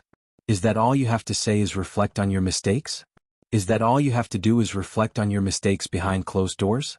Su Lijing, the look of repentance on your face not only doesn't make me happy, but it also makes me especially disappointed. Do you know how many people your son has ruined? I don't approve of only reflecting on his mistakes. Shouldn't he receive the punishment he deserves? This kind of person, it wouldn't be too much to feed him a bullet, right? I think that Wang Ren should go to jail, Qin Guang said tentatively. Su Lijing was stunned. He stared at Qin Guang for a long time. That can't be right? Qin Guang suddenly laughed. You really think so?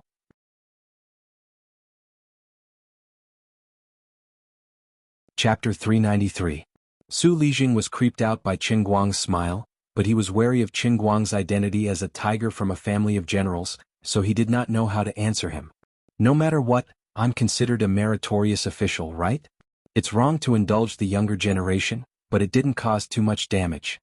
Qin Guang suddenly felt that he had nothing to say to this person. Even though Wu Shan was a typical official, at least he still had justice in his heart. Su Lijing, on the other hand, stood at the other extreme. He and Su Lijing had different goals and could not work together. Forget it, I'll just take care of the rest one by one. Why waste my breath on Su Lijing? Anyway, I've achieved my goal, haven't I? Fine, I won't argue with you. That's it. Just now you said that you'd better cancel the punishment for my teacher and classmate.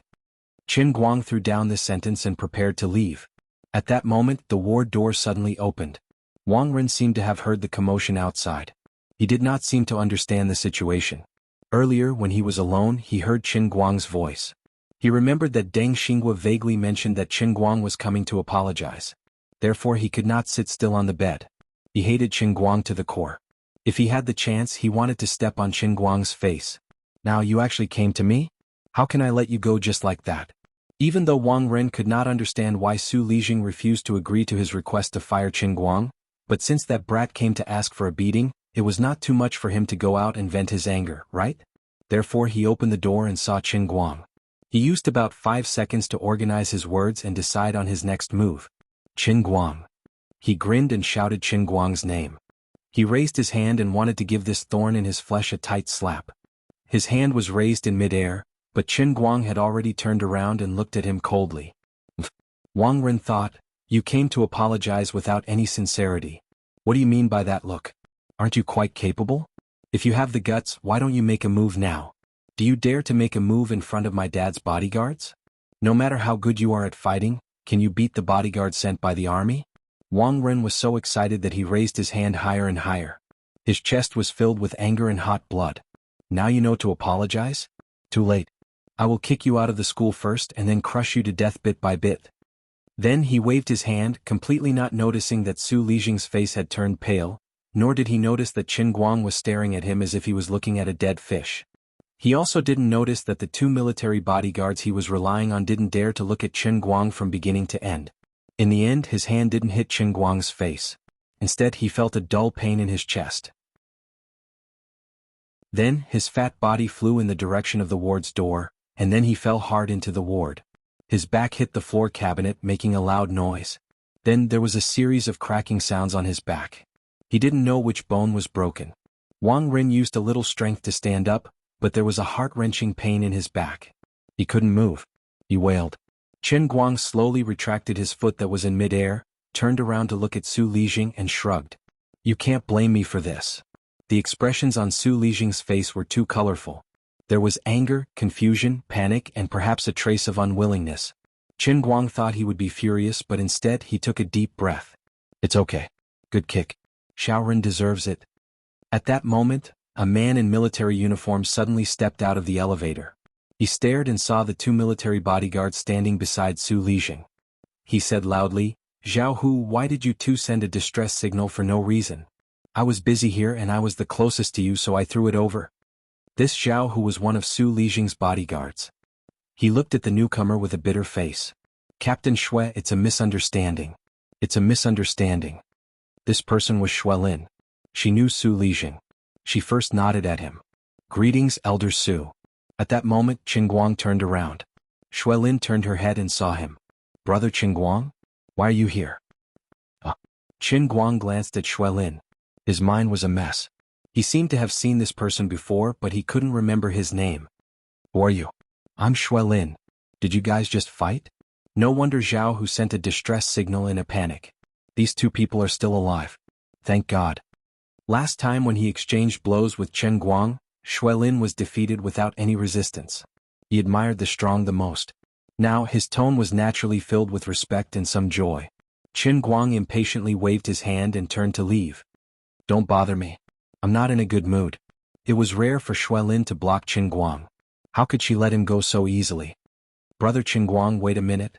I want to learn inner force. Qin Guang suddenly turned his head. His Qilin arm attacked. He punched Xuelin's stomach. This white-faced guy was caught off guard. He was hit by Qin Guang's punch. He covered his stomach and squatted down. How could he keep up with Qin Guang? After punching him again, Qin Guang was in a good mood. He really couldn't stand Su Lijing's attitude of, we are the superior. My men ride on the heads of the commoners and it's natural for them to do whatever they want. But don't hit a smiling face. Su Lijing suddenly lowered his stance. His fist really couldn't hit his old face. He was an old man after all.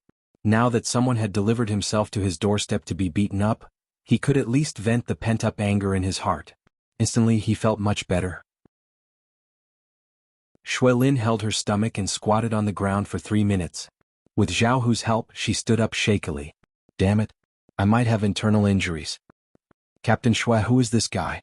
He even dares to hit you? Zhao Hu was also from Xuelin's Special Forces team. He was clear about the captain's ability. He had never seen him knocked down with one punch. Just now the two of them easily knocked him down. But how could Captain Shui be so weak in front of him? Shuelin glared at him. You came out to be a bodyguard. Have you forgotten the military discipline? Who told you to ask so many questions? Then Shuelin said goodbye to Su Lijing, turned around and rushed down the stairs. Today, Senior Captain Shui had once again received the teachings of a folk master. He firmly believed that as long as he didn't give up, sooner or later, he would be able to move this master to introduce an inner force master to him. Seeing how Shuelin cared about Qin Guang so much, Su Lijing's back was almost soaked in cold sweat. This time there's really no escape. Luckily I reacted in time. Otherwise my life's work would be ruined. That was close. He quickly took out his phone. No matter what, he had to coax the person first. As for Wang Ren, who was injured on top of his injuries, he was in a mess again. At that moment, Su Lijing still didn't know that he and Qin Guang were actually not the same type of person. He might be barely considered a superior, but Qin Guang put himself in the position of a civilian. He didn't accept Su Lijing's so-called reflection and closed-door reflection. If one only needed to reflect on their mistakes and didn't have to pay any price, then what was the use of the law? Although he always heard that the law was a toy of those in power, Qin Guang didn't agree with it. On the other side, Qin Guang received a call from Zhuo Jingxi before he even reached the hotel parking lot. Her mood was a little complicated. The punishment that was already set in stone was inexplicably revoked. She didn't know what exactly Qin Guang did, but she was sure that it had something to do with him. Qin Guang laughed it off with her. He only said that the heavenly secrets couldn't be revealed and that he would tell her in detail when he came back. On the other side, Hua Ling and Zhong Yu also called one after another. Both of their punishments were cancelled for no reason. Qin Guang just chuckled with a look that said, "I'm awesome, come and worship me." As soon as Qin Guang returned to school, he was immediately stopped by Zhuo Jingxi, Hua Ling and Zhong Yu. The three girls dragged him to the Qinya pavilion outside the school. Zhuo Jingxi acted as the host and rewarded him while interrogating him. Although Zhuo Jingxi had already accepted her fate to go abroad and was even willing to accept Qin Guang's sponsorship, if she could stay in school and stay in old Madame Shu's laboratory, she still wasn't willing to leave. It wasn't that Zhuo Jingxi didn't want to go abroad to study. As Qin Guang saw and old Madame Shu said, the old Madame's health was deteriorating. She was very grateful to Zhuo Jingxi. No matter what, Zhuo Jingxi was more willing to stay by Shu Lirong's side. She hoped to be able to produce results as soon as possible before the old madam completely collapsed. Let me tell you, at that time I stood in front of that old man Su Lijing and slapped this thing on Su Lijing's face for him to see. After he saw it, he was ashamed and embarrassed. I said that he didn't dare to say anything. I called him an old thief and said that he had no sense of shame. He didn't even dare to fart on his face. He nodded his head like a chicken pecking at rice and said that he would immediately withdraw the punishment. Not even 5 minutes after I turned around and left, your calls came one after another. Qin Guang laughed mischievously. Bah! We've heard of Su Lijing countless times. How could he be as weak as you say? Fine, I know you're afraid that we'll feel sorry for him. How much money did you spend? Tell me. Zhuo Jingxi rolled her eyes at him. How much money could he have? Zhong Yu picked up a piece of twice-cooked pork with her chopsticks and sent it to Qin Guang's mouth. Come, open your mouth. Ah, did you see Hua Ling's car when she moved over? Zhuo Jingxi was puzzled. A Passat. What's so great about it? Zhong Yu didn't understand. Zhuo Jingxi turned to look at Qin Guang. This is quite different from the Qin Guang I know. Qin Guang chewed on the twice-cooked pork that Zhong Yu fed him. He pouted and said, I explained to them that it was a Phaeton, but they didn't believe me. Are you bullying me because I don't understand English? It's written so clearly that it's a Passat. Zhong Yu insisted. Zhuo Jingxi finally understood that this kid was trapped in his own trap. She could only laugh happily. She thought of the day when this kid was buying a car. He stared at the seller as if he wanted to eat her alive and asked the 4S shop to change the logo. Now he's stupid. Chapter 394. Qin Guang rolled his eyes at Zhuo Jingxi's laughter and stopped struggling. He waved his hand and said, I really didn't spend any money and I can't possibly compensate Su Lijing. He doesn't care about this bit of money, and I wouldn't do such a despicable thing. Also, I do have some connections that can protect me, but Su Lijing insisted that he wanted to vent his anger on you guys, so there's no room for negotiation. I really thought he was something, but after I went there he was very tough and overbearing at first, and he had 2 bodyguards with him looking cool and handsome. But I beat up his 2 bodyguards first and he immediately chickened out. Then I kicked Wang Ren again and that bastard's spine was probably broken, but Su Lijing said it was a good kick. It's not just you guys who don't understand, even I don't know what's going on. Alright, no matter what, the result is a happy ending, so let's not care about the details. Zhong Yu patted the table. Come, let's have a toast to celebrate our General Chen's victory. At this moment, Hua Ling, who had just finished reading the booklet, put down a few pieces of paper and looked up at Chen Guang. Why isn't there anything about little Lu in here? The atmosphere in the private room suddenly cooled down. Although Hua Ling also knew that she shouldn't mention sad things when everyone was happy, this matter was stuck in her throat, and she had to get it out. Chen Guang first looked at everyone, then suddenly downed a large glass of wine. I didn't mention it now because I can't let Su Lijing be on guard, but this matter isn't over yet. Senior Hua Ling, when you all settle down, we'll go to Senior Ding Lu's hometown. This was another night of drinking with the three women, and Chen Guang was very tired. He divided them into 3 batches before he finally carried them all back to Zhuo Jingxi's house. Fortunately, it wasn't very far. But it wasn't completely without benefits. Towards Hua Ling and Zhong Yu, of course, he wouldn't act recklessly. But as for Zhuo Jingxi, he wasn't so polite. Anyway, he had already taken advantage of her. He worked hard as a porter, so shouldn't he get some benefits? Unfortunately, Hua Ling was now living in Zhuo Jingxi's house and occupying the living room. Even if he had the heart to kill the thief, he was powerless to do anything about it. All he could do was casually take advantage of her and return home with his tail between his legs. In fact, sometimes Chen Guang looked down on himself. Why can't I control my hands? To think that he trusted him so much that he could get drunk in front of him without the slightest bit of vigilance. Weren't you testing the old man's character? I'm not kidding. I can't stand the test. The next morning, Zhuo Jingxi and the other 2 returned to the school's laboratory. Old Madame Xu had personally called to invite them. Luo Jin had arrived early. He didn't know what had happened. Inexplicably, the demerit punishment on his head was gone. He was also at a loss. When he received a call from Zhuo Jingxi informing him to come to the laboratory, he was even more confused. Teacher Zhuo, what's going on? Luo Jin was puzzled. The 3 girls looked at each other in unison. It was the straightforward Zhong Yu who said, "It's nothing.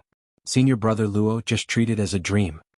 After saying that, the 3 girls went back to their own work. Because of Su Lijing, the experiment had been stopped for 2 days. There was a lot of backlog of work and they were indeed very busy. Of course, it wasn't that they were so busy that they didn't have time to say a word. It was just that the 3 of them really didn't want to talk to Luo Jin.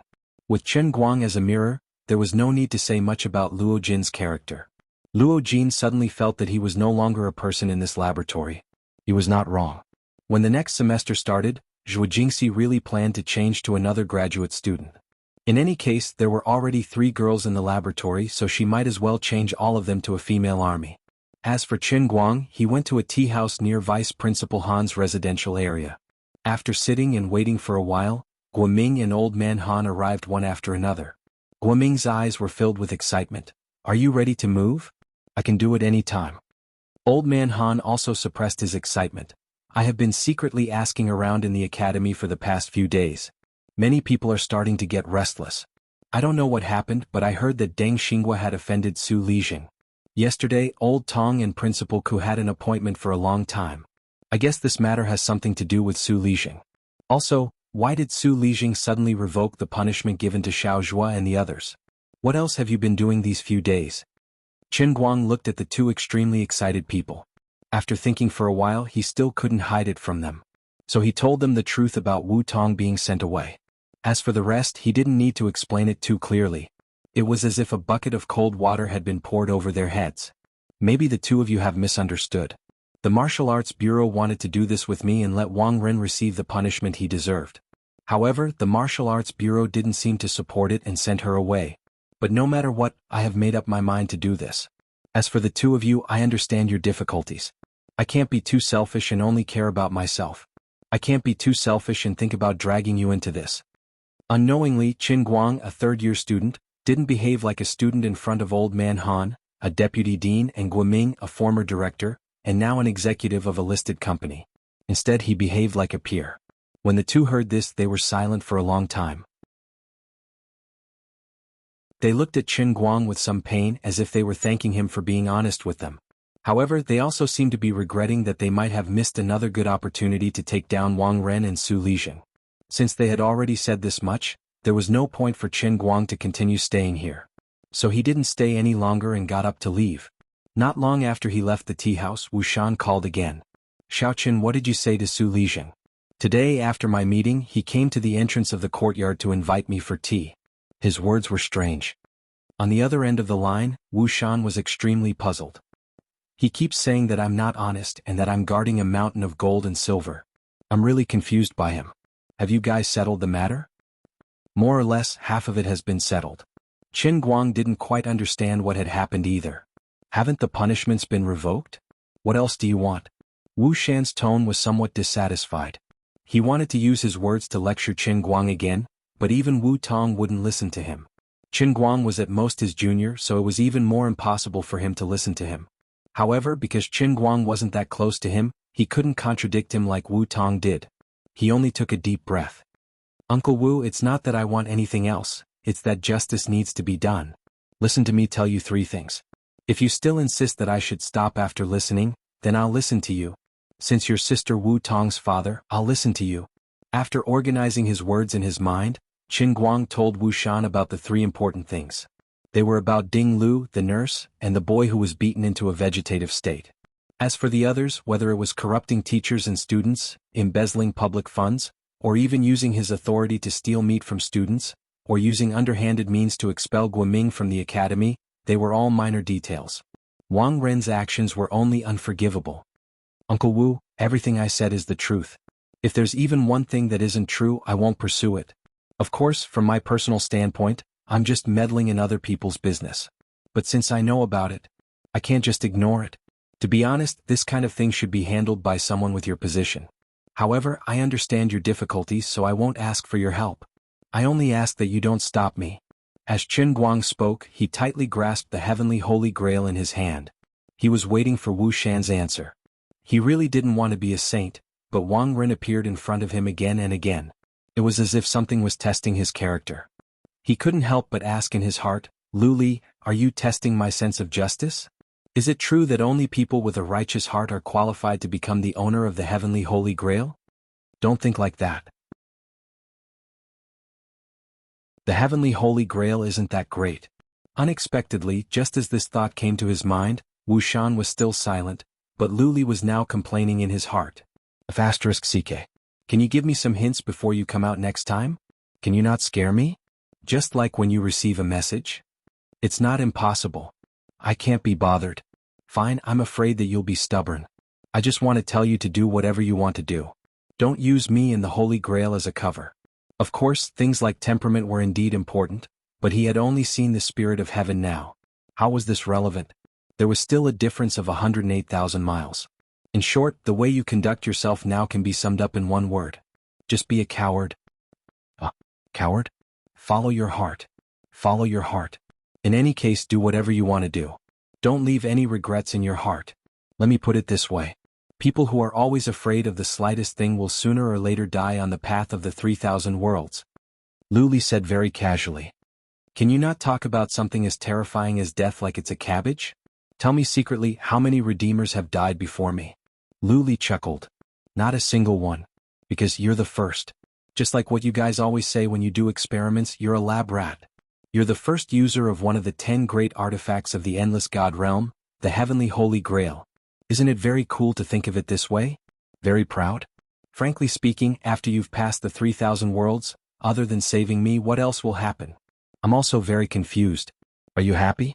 Do you like this feeling of surprise when life is full of uncertainty? *CK your sister. Qin Guang realized that ever since he boarded this pirate ship, his life had already collapsed by half. Now that he knew that he was a lab rat, it was equivalent to collapsing by another 25%. I really do have a good sister. But she's a dear, are you really interested? Let this lady introduce you to her? Lu Li chuckled. I'm not interested in big-breasted girls. You've been so mysterious lately, what exactly have you been busy with? I'm a little flustered.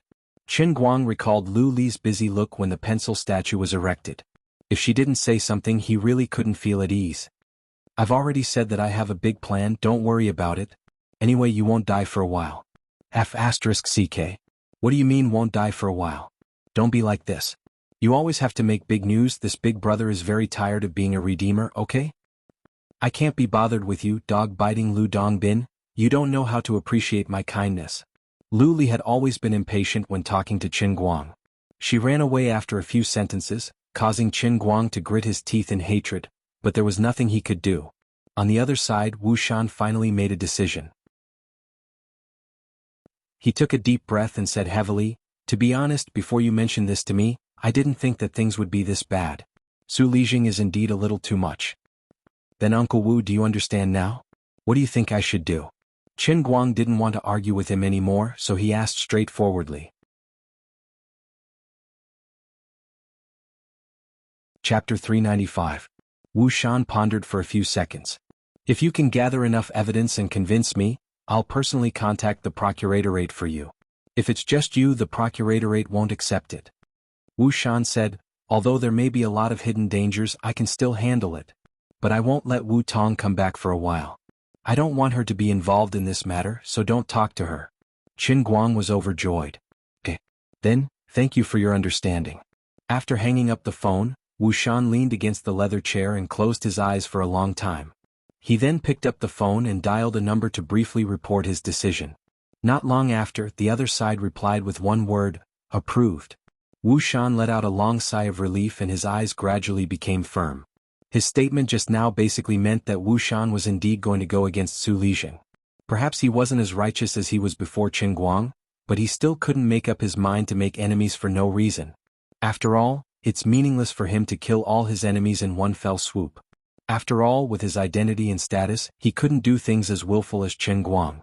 His every move had a lot of implications. But if Qin Guang had enough evidence, why not take this opportunity to get rid of Su Lijing? Su Lijing was a scholar who had turned to politics from the academic world. He and Wu Shan were not on the same mountain, and they had been competing against each other for a long time. Hidden under the surface was an everlasting undercurrent. Wu Shan felt that it was time to establish his power. Before the next election, he could take down Su Lijing to establish his power and improve his own status. Offending one group of people would naturally bring him closer to another group of people. He didn't need to explain these things to Qin Guang. After receiving Wu Shan's permission, Qin Guang immediately turned around and returned to the tea house. He briefly talked to Wu Shan and Guoming about his phone conversation with Wu Shan. Old Han and Guoming were worried, but in the blink of an eye, there was light at the end of the tunnel. Therefore, the three of them decided to split into three groups. Guoming set off to Denghai to contact the young nurse who was the victim. Old Man Han, on the other hand, made a trip in his private capacity and paid a visit to the family who lost their son. Qin Guang, on the other hand, was preparing to head to Ding Lu's hometown in the southeast province with Hua Ling. Once he decided to do it, he had to act at lightning speed. It caught Su Lijing off guard. When Qin Guang and Hua Ling arrived at Zhongsha City in southeast province, it was already the afternoon of the next day. They were so busy that Hua Ling did not even have time to move. That morning, Hua Ling was still groggy from last night's alcohol, so she dragged Qin Guang to the phaeton. Zhuo Jingxi had wanted to come as well, but she really couldn't leave the laboratory. Qin Guang also didn't suggest that she move. It wouldn't be good if Su Lijing's spies in the academy noticed anything unusual. "I say you three big sisters are too much. I won't say anything about getting drunk once. When I first arrived at the laboratory, I thought that I had entered womanland, but now I realize that the three of you are all drunkards." And his alcohol tolerance was especially bad. "This is not womanland, this is Wine Fairy Grove." Qin Guang couldn't help but complain as he dragged Hua Ling, who had vomited so much that she could barely take care of herself, out of the car. Hua Ling put one hand on the telephone pole. "Can you blame me? The ups and downs of life come too fast. Normal people can't stand it, right? Do you think everyone is as insensitive as you?" The two of them rested for a while in Zhongsha City in southeast province, and then continued to Yanting County. Ding Lu's hometown was located in a rather remote mountain village in Yanting County. Unexpectedly, the highway from Zhongsha City to Yanting County was only half built. After getting off the highway, they turned into a provincial road. Now they were in trouble. Who would have thought that this provincial road could actually change Qin Guang's understanding of bad roads? Even the god of racing had to kneel on the ground and sing surrender when encountering this kind of muddy road. At this moment, Qin Guang only hated that he didn't buy a Wrangler SUV. Although the phaeton was good, it didn't have a lot of territory. Hua Ling, on the other hand, was calm. After the alcohol gradually dissipated, she became quite talkative.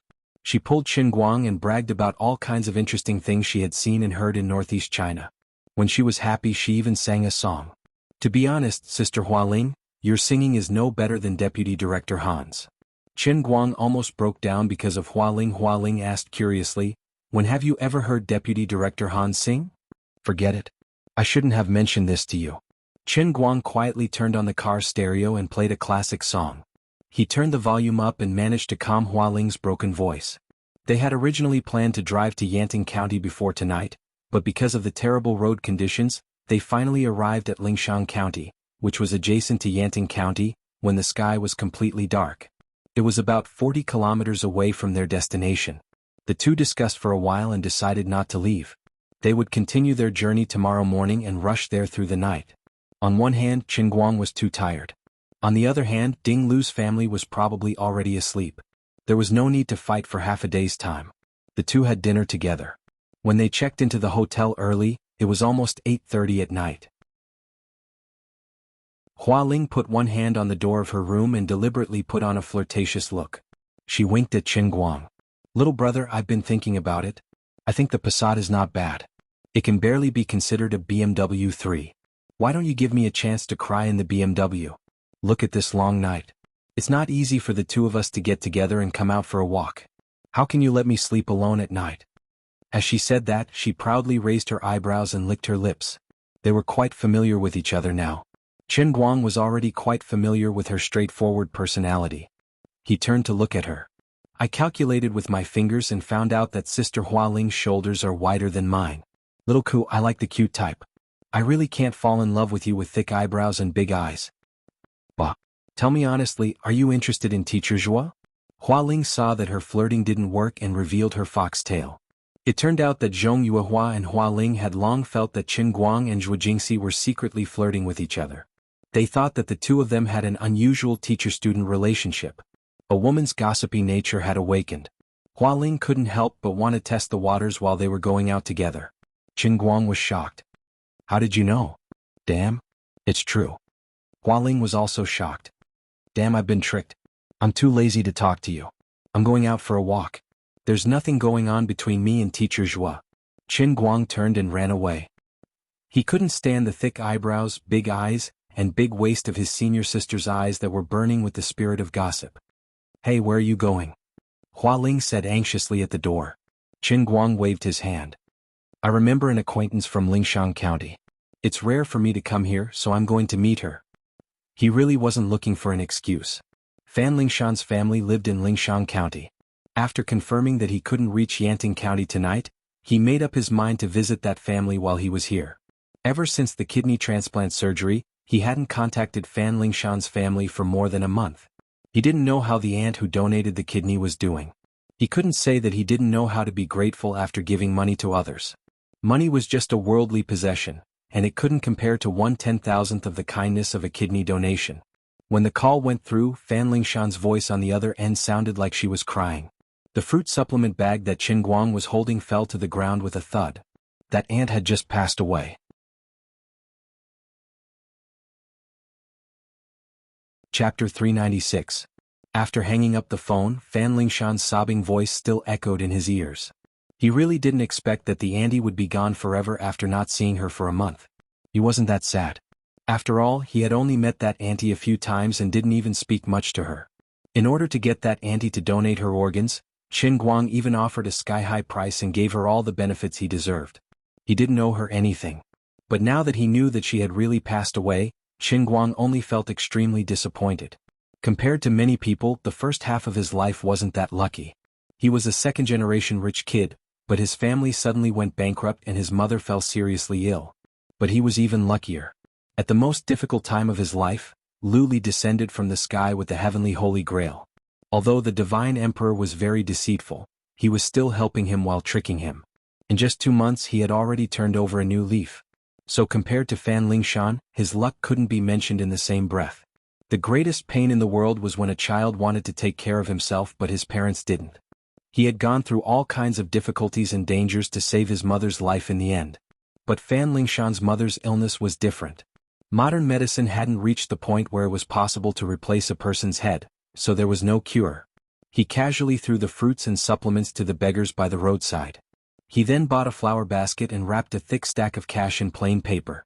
Then Qin Guang jogged back to the hotel. Before he left, he called Hua Ling and told her that he didn't know when he would be back at night. He told her to be careful and not to open the door easily. Then Qin Guang started the car and headed straight for Three Saints Town, which was about 5 kilometers away from Lingshan County.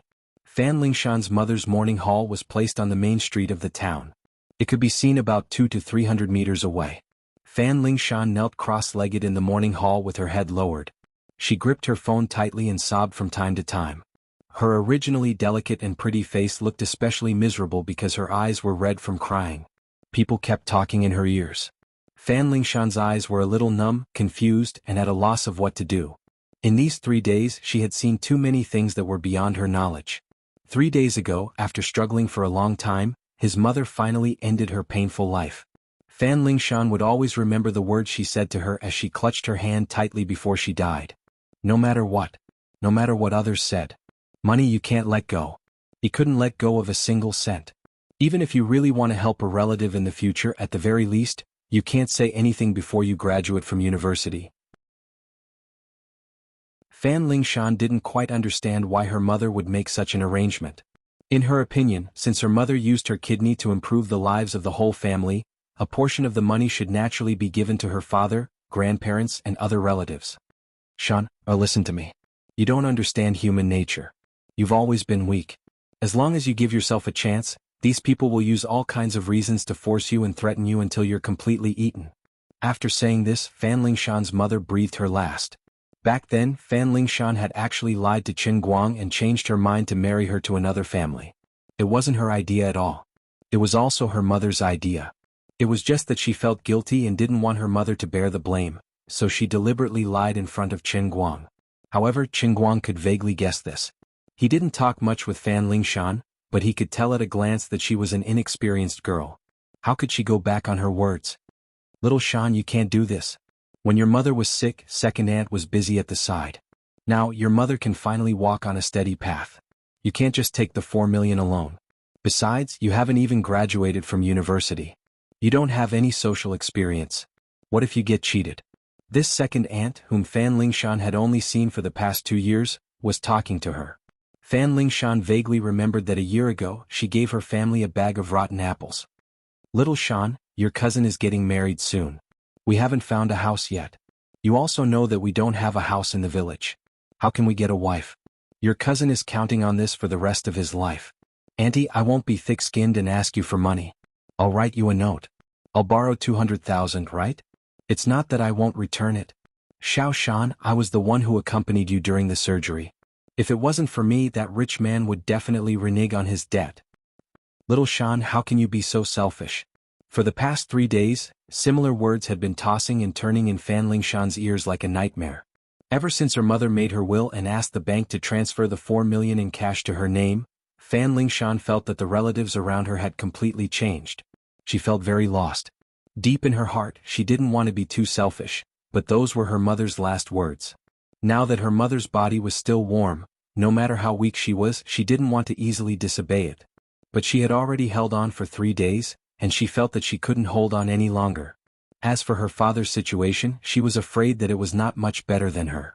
Similarly, there was a large group of people around her father, saying how could he give so much money to a child?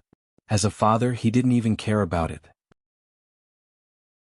All kinds of aunties had been whispering in Fan Lingshan's father's ears for a long time, and this behavior had completely reached its peak in the past 3 days. Finally, Fan Lingshan's father couldn't sit still anymore. He was persuaded. He felt that everyone was a family, and they should help each other when they were in trouble. He had completely forgotten that when Fan Lingshan's mother was terminally ill, these relatives who spoke better than they sang at this time all hid far away.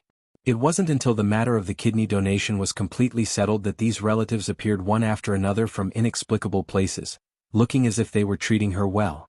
Xiao Shan, listen to Dad, we can't be ungrateful people. There's so much money you can't spend it all by yourself. You should take it out and share it with everyone. We're a family, we can't be too selfish. Fan Lingshan was still holding her phone tightly, looking at her father with a dull face. Dad, ungrateful? When Mom was sick, they didn't really help us at all. Mom barely had enough money for the surgery. Didn't you use all the things in the family to get a loan? What did they help us with? Fan Lingshan's father was stunned. It seemed like this was really the case. Xiao Shan, what nonsense are you talking about? Our Fan family doesn't have people like you. Let me tell you, this is illegal. A family's money should be shared among the family. That's right. We can go to court to sue you. You'll go to jail. If you don't settle this matter today, don't even think about going to university. Finally, it seemed like someone couldn't sit still anymore. He slammed the table and stood up. This person's outburst was like the fuse of firecrackers. For a moment, the large morning hall suddenly became noisy. More and more people slammed the table and stood up, pouncing on Fan Lingshan. It was as if Fan Lingshan had really done something that angered the heavens and the people. These relatives that she was familiar with in the past had become demons, ghosts, and man-eating beasts. One by one, they pounced on her, pulling at her clothes and tearing at her hair. She didn't quite understand whether what these people said was true or not. Her mother had left her inheritance, written a will, and her father had also signed it. Why did she have to share it with these relatives that she basically didn't interact with? Am I really breaking the law? It wasn't clear who made the first move, but Fan Lingshan's hair was pulled from behind, and she was thrown to the ground. For a moment, the morning hall was in chaos. Under the illumination of the night lights, faint figures were cast on the white curtain outside the morning hall. Qin Guang, who had just stopped his car, thought that he had walked into the underworld. What was going on? He couldn't help but be angry. Someone came to the morning hall to cause trouble? He had long heard that people were threatened and extorted by gangsters when they were organizing morning halls, but he didn't expect to see it in person today. It was said that the dead were the most important. Were these people looking for death? My arm is starting to ache. My hands are going to be stained with blood. He slammed the car door and rushed over with the flower basket in one hand. He didn't really see what was going on inside, but he shouted, "Everyone stop!" Qin Guang's strong voice suppressed the noisy crowd. Many people who were desperately trying to get in shuddered and turned to look at him blankly. Who is this person? Isn't this that rich man who gave Lingshan's mother 4 million? There were still people who remembered Qin Guang, and the eyes of these quick-witted people lit up. Could it be that this rich man also heard that Lingshan's mother had passed away and rushed over to give her money because of her kindness? Indeed, someone in the crowd whispered, "This young man is very generous." Everyone stopped making a fuss. The last time he came to the ward, he gave her 100,000 yuan. This was indeed effective. Immediately, a person who looked like an elder in the crowd tidied up his messy clothes and walked forward with a smile. "This is Mr. Qin? Hello. I've heard a lot about you. I'm Lingshan's uncle." As soon as this person finished speaking, another person rushed over and pushed this uncle away. He reached out to grab Qin Guang's hand. "Hello, Mr. Qin. I'm Lingshan's uncle, Fan Jitong." The people who were originally surrounding Fan Lingshan suddenly changed their target and pounced on Qin Guang. Although Fan Lingshan had more money on her, she was still here. If they couldn't reach a deal today, they could continue another day. However, this person was different. He might leave after giving the money, and there wouldn't be many opportunities to talk to him in the future. The last time he just visited the ward, he gave her 100,000 yuan. Now that she was dead, he would have to give her at least 200,000 yuan, right? Qin Guang was at a loss. Why was the situation different from what he had imagined? What happened just now? "Where's Fan Lingshan?" Qin Guang asked. Before anyone could answer, he saw Fan Lingshan gritting her teeth as she stood up from the ground. Her hair was unkempt and her clothes were tattered. There were a few bloody scratches on her face and she looked extremely pathetic.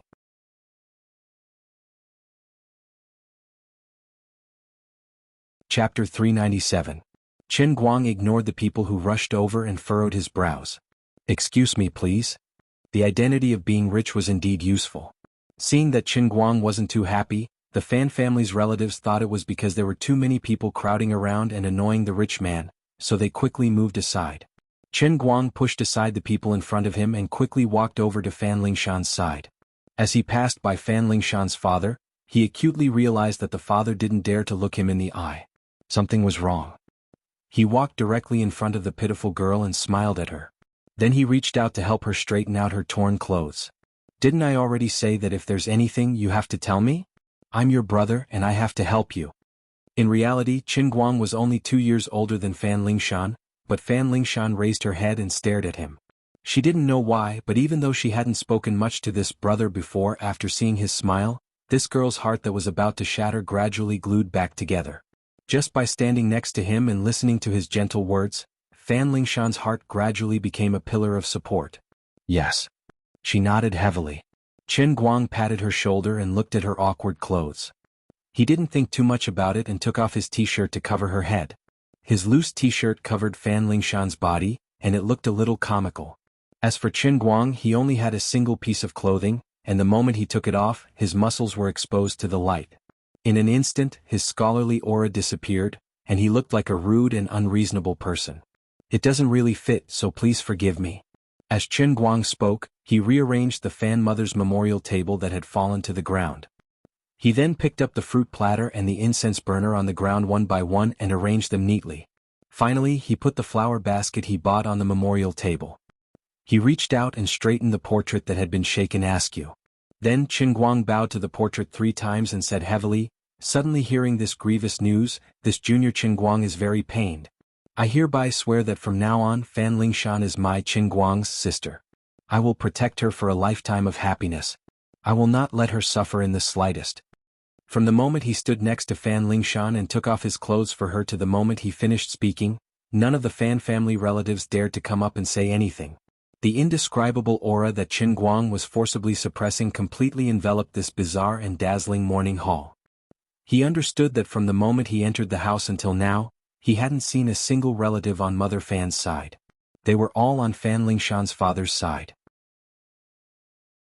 Although he didn't know the specific reason, it was clear from the noisy scene just now that these damned relatives of Fan Lingshan's father were forcing her to do something. All of the reasons could be summed up in one word: money. Dirty, despicable, and ugly.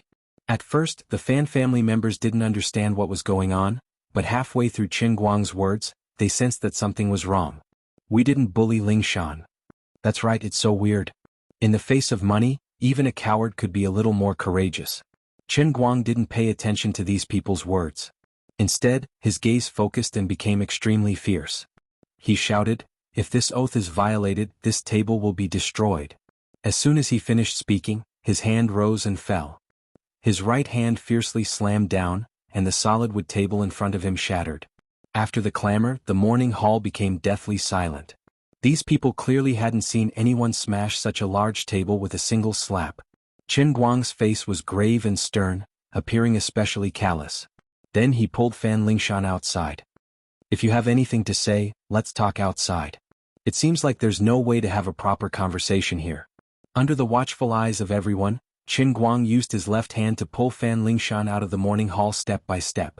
No one dared to stop them and no one dared to say a word. Why did he pull with his left hand? Because his right hand was in extreme pain. He thought it was a cypress table, but it turned out to be beech. He had been plotted against. The two of them walked out of the morning hall for a long time before Fan Lingshan finally burst into tears. The suppressed sadness in her chest could be heard. "Take me away from here. I don't want to stay here anymore," Fan Lingshan suddenly said. Chen Guang first turned to look at her, then glared at the restless people. The Fan family relatives who had planned to follow didn't dare to move. "All right." At that moment, Fan Lingshan's father quickly caught up. Chen Guang originally thought he wanted to keep the two of them, but unexpectedly he gritted his teeth and said, "Mr. Chen, thank you. I know you're good to Lingshan. Take her away. There's a letter here. Her mother asked me to give it to her." When this weak man said these words, there was an inexplicable determination in his eyes. Fan Lingshan looked at her father rather perplexedly and reluctantly. Originally, she thought that if he insisted on keeping her, she might not leave. Fan Lingshan's father waved his hand fiercely. "Go. You'll understand once you read the letter. In a few years, if you miss me, come back to see me." Having said this, he turned and returned to the morning hall. The other Fan family relatives seemed to want to say something, but then they looked at the shirtless Chen Guang and thought of the broken table on the ground. In the end, no one dared to follow. Chen Guang drove leisurely back to the county seat while Fan Lingshan finished reading the concise and comprehensive letter. What does the letter say? Chen Guang felt that there was something wrong with her current state.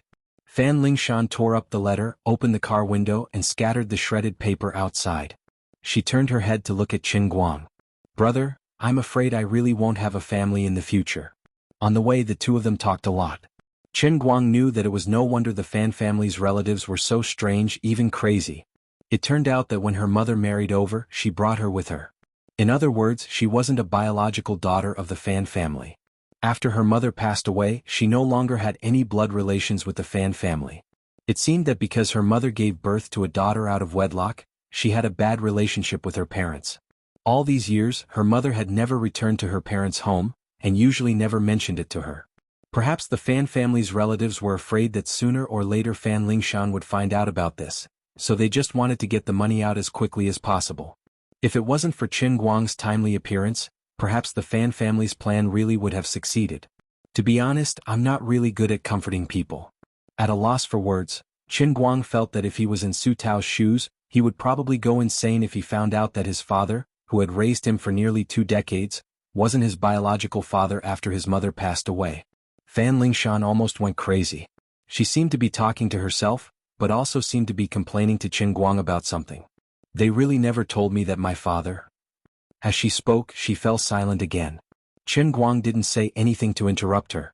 This kind of thing could only rely on her own. After a long time, it wasn't until Chen Guang parked the car in the hotel parking lot that Fan Lingshan finally came back to life. Actually, my mother wasn't such a stingy person. Maybe if these relatives had treated us better when she was sick, she wouldn't have said that to me before she passed away. I was even willing to give them 3 million. No, as long as they could keep the money for me to finish college, I could give them the rest. Fan Lingshan's tone revealed a sense of desolation. Chen Guang didn't quite agree with her point of view. I think that a man who is never content is like a snake trying to swallow an elephant.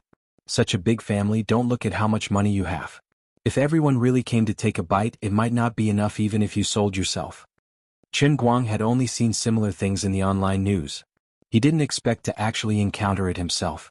The most unpredictable thing was the human heart. Originally, Chen Guang didn't make up his mind to take her away, but since Fan Lingshan really had nothing to do with that family, naturally there was no problem. Unexpectedly, she was even more determined. Not only did she want to leave the family, but she also didn't want to go to school. I want to quit school. She said so. Actually, my college entrance examination score was enough for Gokyo University, but they said that it would be too expensive to study in another province. Southeast Institute of Technology has more financial aid, so they insisted that I apply to Southeast Institute of Technology. I want to change places, change the environment, otherwise they will definitely come to me.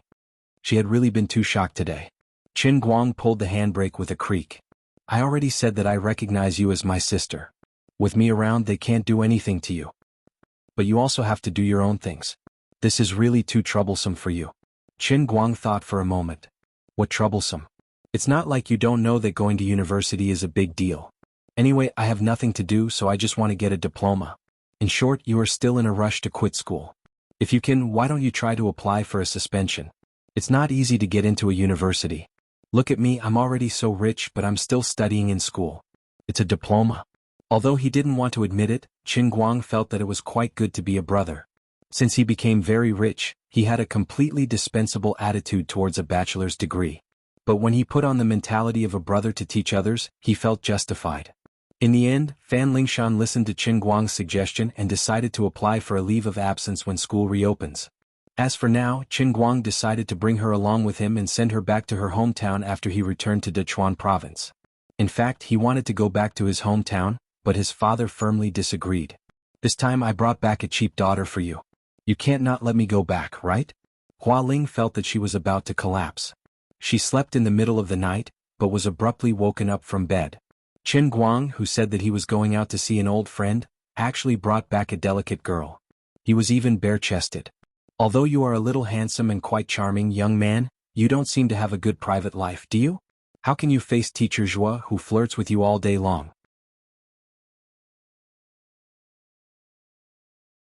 Chapter 398. You're really good at picking out people you know. Hua Ling rubbed her sleepy eyes and took Fan Lingshan into the room. Fan Lingshan looked at Hua Ling in surprise. Is this my sister-in-law? Chen Guang snorted. Sister-in-law my ass.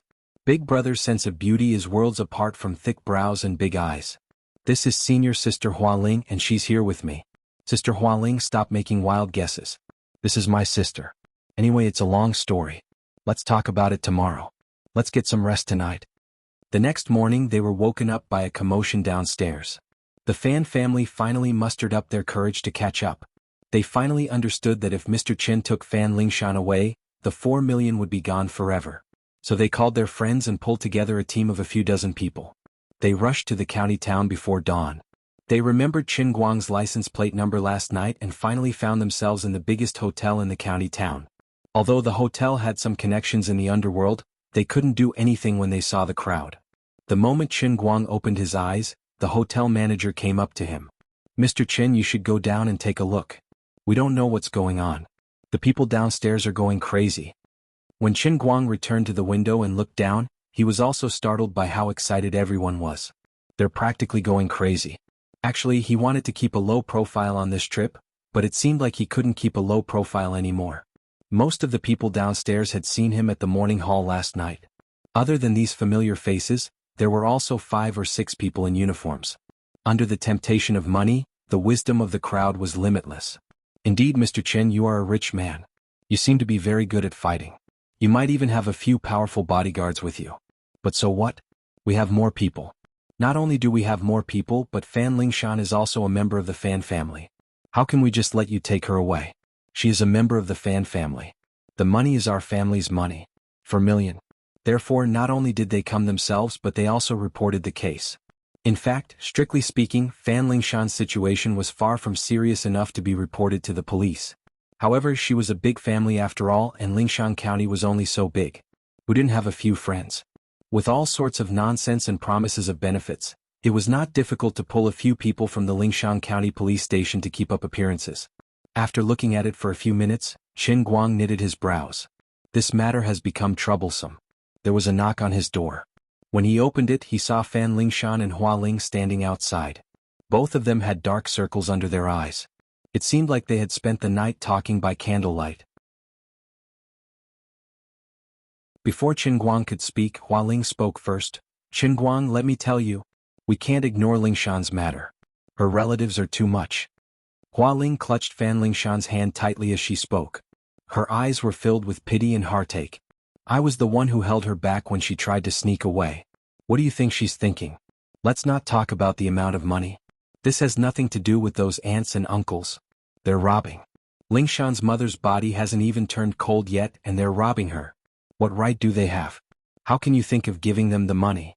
Fan Lingshan didn't dare to look at Qin Guang. She had almost run out just now. Qin Guang didn't know whether to laugh or cry. He patted Fan Lingshan's head. "What are you doing? Even if the sky falls, I'll be here. All right, stay in the room and don't go out. I'll go down and take a look. Don't be silly again or I'll really get angry. What should be yours will be yours no matter what. No one can take it away from you." With that, Qin Guang went downstairs without giving Fan Lingshan a chance to speak. "Sister Hua Ling, I really don't want the money anymore," Fan Lingshan said as she dragged Hua Ling into the room. The relatives of the Fan family downstairs became excited when they saw Qin Guang go downstairs. Some of the young men even wanted to rush up with sticks in their hands. However, they still kept it to themselves. The scene of Qin Guang shattering a wooden table with a slap was still fresh in their minds. No matter how loud they were with their mouths, it was impossible for them to not feel fearful when it came time for them to go up. It was the uncle from yesterday. He seemed to be the most capable person in the Fan family. "Mr. Qin, we didn't want this to happen because you're Shan's benefactor. But you really can't blame us. Shan is our family. How could you just take her away like that? Besides, if it wasn't for Lingshan's mother, your mother would have passed away long ago. You can't be ungrateful," the first uncle said with a smile. However, the fatty beside him wasn't as polite and said with a cold expression, "You're Qin Guang, right? If you let Fan Lingshan come downstairs now, we can pretend nothing happened. Otherwise, you'll be suspected of kidnapping." Ignoring the two of them, Qin Guang looked around the crowd and asked, "Where's Lingshan's father? Don't talk nonsense. If you don't hand her over, don't even think about walking out the door." A young man jumped out. He was Fan Lingshan's cousin who wanted to get married. "Looks like Lingshan's father isn't on the same path as you guys." Qin Guang smiled. "I don't want to reason with you because it's meaningless. You and I both know the reason, but you still came. I underestimated the power of money. Otherwise I would have left last night. I'm curious. The kidney was donated by Lingshan's mother. What does it have to do with you guys?" As for the inheritance, Lingshan's parents had already signed on it. It was fair and legal. Now that Lingshan was an adult and had reached the age of 18, she had absolute control over her own assets. No matter how you look at it, it has nothing to do with you guys. Let's not talk about whether you guys are related to Lingshan by blood. Even if you guys are really her relatives, you don't have the right to say anything, do you? How can this person be so shameless to this extent? Of course, I'm just talking nonsense to you guys. You guys understand the reason and everything. But if you don't make a scene, how can you get money? This is reaping without sowing. You guys don't have any qualms about swallowing your niece's bones without spitting out the skin. Seeing that the fatty was about to speak again, Qin Guang turned his head and glared at him. I don't care how much they promised you. If it was another time and place, I might be willing to use money to resolve this matter. After all, money isn't a problem to me. But now I'm not happy and I don't want to spend money. So, you can wait to become famous. Come, let's take a picture. When Qin Guang finished speaking, he took out his phone and snapped a few photos of the crowd before him. What are you doing? Give me the phone. The fatty roared, wanting to snatch the phone. Qin Guang raised his leg and kicked him in the chest, sending the fat man flying. Who the F***ck dares to touch me? I have hundreds of millions in assets, and dozens of people are lining up to take the blame for me. I don't go to jail for murder. Who dares to come up? Qin Guang roared. He didn't need to prepare a draft to brag. He really scared the Fan family's relatives. Seeing that they were all silent, Qin Guang found it funny. If only money was so useful. It would be a joke to use this to scare people like Su Lijing. But different people in different situations, they all believed it. Don't be afraid. We'll block the door. He can't leave if he doesn't hand her over. I don't believe he dares to drive over our heads. The eldest uncle saw that the situation was not good. They couldn't control the situation with so many people, and no one dared to make a move. He immediately thought of an idea. You guys take your time blocking the door. I'll say it again. Wait to become famous. Qin Guang turned around and returned to the hotel. The boss of the hotel was also someone with connections in Lingshan County. He had already called a dozen burly men to guard the entrance of the hall. The boss also helped Qin Guang take the blame. As the boss of Lingshan County, if something happened to his hotel guest, it must not happen in the hotel. It was a small matter if the hotel's reputation was ruined, but losing face was a big deal. When Qin Guang went upstairs, he was called by the boss who had rushed over after hearing the news. The two had a simple chat. He could find some big shots in Lingshan County to settle the matter, but Qin Guang told him not to be anxious. On the one hand, he owed such a big favor for no reason. On the other hand, he was unfamiliar with this place. After calling people, he still had to settle the matter with money. He was not willing.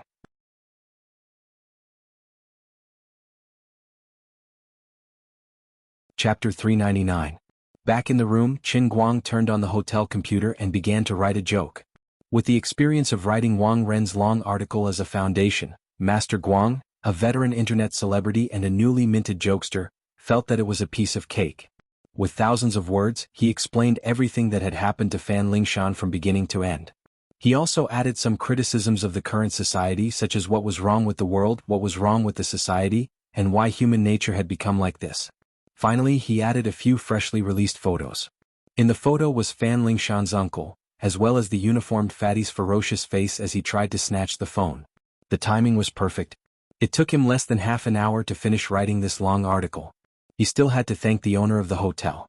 No matter how much the Fan family relatives and the uniformed fatty made a ruckus, they knew who the owner of the hotel was.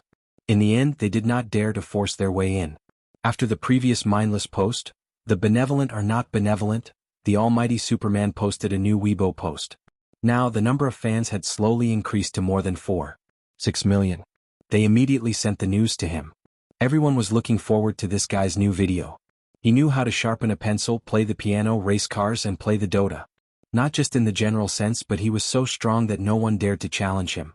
Many people were wondering what his next Weibo post would be, but they never expected it to be a long article.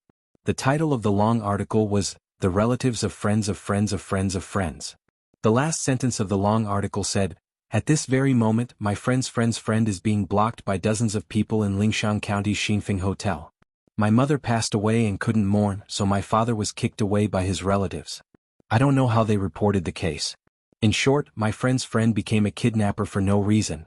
What do you think? Other people's relatives are so scary." Frankly speaking, no one was very happy or satisfied that the almighty Superman had suddenly posted such a joke. An internet celebrity was about to become a public figure. What should we, the millions of fans, do? This kind of thing happened every day on the internet. Other public intellectuals would repost or write these long articles. Everyone would understand. After all, these people relied on this to make a living. But you're an almighty Superman, how could you do such a vulgar thing? Other than that, without verification, who would know if these things were true or false? Even in the comments, a guest of Xinfeng Hotel replied with a photo, which was taken from the window. It's true. However, there were still quite a number of people who felt that they were rational and smart. They would not be affected by such a low-end rhythm. They had the right to question the authenticity of this long article. The comments posted by the most intense fans could be summarized as follows. Brother Almighty has fallen. It's public knowledge. I've already unfollowed him. My fan has turned into a fan, and my fan has turned into a hater. Out of the 4.6 million fans, he lost a few thousand of them. Even a living person had its own disadvantages. If he decided to unfollow them, he might not be able to serve all of them well. However, Qin Guang did not comment on it. After all, he had a base of 4.6 million, so a few thousand was nothing. But no matter what, once this Weibo post was posted, even if its influence couldn't be compared to the previous videos, it still had a lot of influence on the internet. Fan Lingshan's cousin was bored from waiting. He sat down in the middle of the hotel entrance and took out his phone to browse Weibo. Fan Xiaoji, you're still playing with your phone at this time? The young man kicked his uncle. The cousin Fan Xiaoji chuckled. Aren't we just idling around? That Chen guy's car is there and he can't leave anyway. Uncle, this is called preparing for a protracted war. Wouldn't it be boring sitting here all day? Uncle saw him acting like a hoodlum and did not say much. Instead, he turned to the uniformed fatty beside him and asked, Brother Lu, why don't we just arrest him? Although that Qinguang kid is quite rich, this is our Lingshan district. Even a powerful dragon cannot suppress a snake in its own territory. Why should we be afraid of him? The uniformed fatty shook his head. 2 years ago, I could have arrested him directly. Now I can't. The internet is too advanced now. If we don't kill him directly, we can't do anything that will give others something to use against us. Once it gets out on the internet, the consequences will be dire. It's a big risk for us to help you today. This fatty was obviously very knowledgeable, but he also had his own considerations. Although they had taken pictures of her, they didn't beat her up, nor did they really arrest her. Fan Lingshan was a member of the Fan family, so it was only right for them to keep her. If it got out, they could say that they were just enforcing the law and making a normal inquiry. At this moment, Fan Xiaoji suddenly stood up and looked at the two of them. His face was ashen. Uncle, Captain Lu, it seems the matter has already gotten out on the internet. Ha! Captain Lu took Fan Xiaoji's phone. 5 seconds later, he cursed, D***MN. How did it happen so quickly? I have to contact the information department to cover this up. **CK. I'm dead this time. Fan Xiaoji's face was bitter. One of the pictures that Qin Guang had taken was of Captain Lu, and the other was of him. It had not even been half an hour since that Qin guy said he wanted to make him famous, and now he was really famous. Wait, why are there so many comments on this Weibo? There are already tens of thousands of them? Captain Lu suddenly saw the number of comments and was shocked. His uncle did not know much about the internet, but seeing Fan Xiaoji and Captain Lu's pale faces, he knew that the situation was not good. This was posted by a super verified account. Many celebrities are his fans. Fan Xiaoji was also one of Superman's loyal fans on Weibo. He had been following him since the first video of him sharpening a pencil. How could he not know how powerful this person was? As expected, before Captain Lu could make the call, a call came in. It was from his boss. She scolded him harshly, spitting out a torrent of abuse at the slightest disagreement. Then she told him to stay where he was. She had to stabilize the emotions of the Fan family. If something went wrong, everyone would be in trouble. After waiting for another 10 minutes, another large group of people came. This time, they were not accomplices of the Fan family's relatives. They were all legitimate public servants. This was called maintaining stability. After a while, the Fan family was escorted back dejectedly. This was called an illegal gathering. Fan Lingshan and Hua Ling were watching from the window of the other room. They were so excited that they jumped 3 feet high. Sister Hua Ling, why do you think this Superman posted this? Fan Lingshan was overjoyed. Hua Ling looked next door. Although she did not understand what was going on, she knew that it must have something to do with Chen Guang. Your brother has a lot of connections. Fan Lingshan was confused. That doesn't make sense. My classmates have been thinking about this person recently. They said that many people are searching for this Superman, but they can't find him. Does brother know him? Of course he knows him. Otherwise, why would he post on Weibo so quickly? As the two were chatting, Qin Guang pushed the door open and came in. He waved his hand. Let's go. Brother, you know Superman?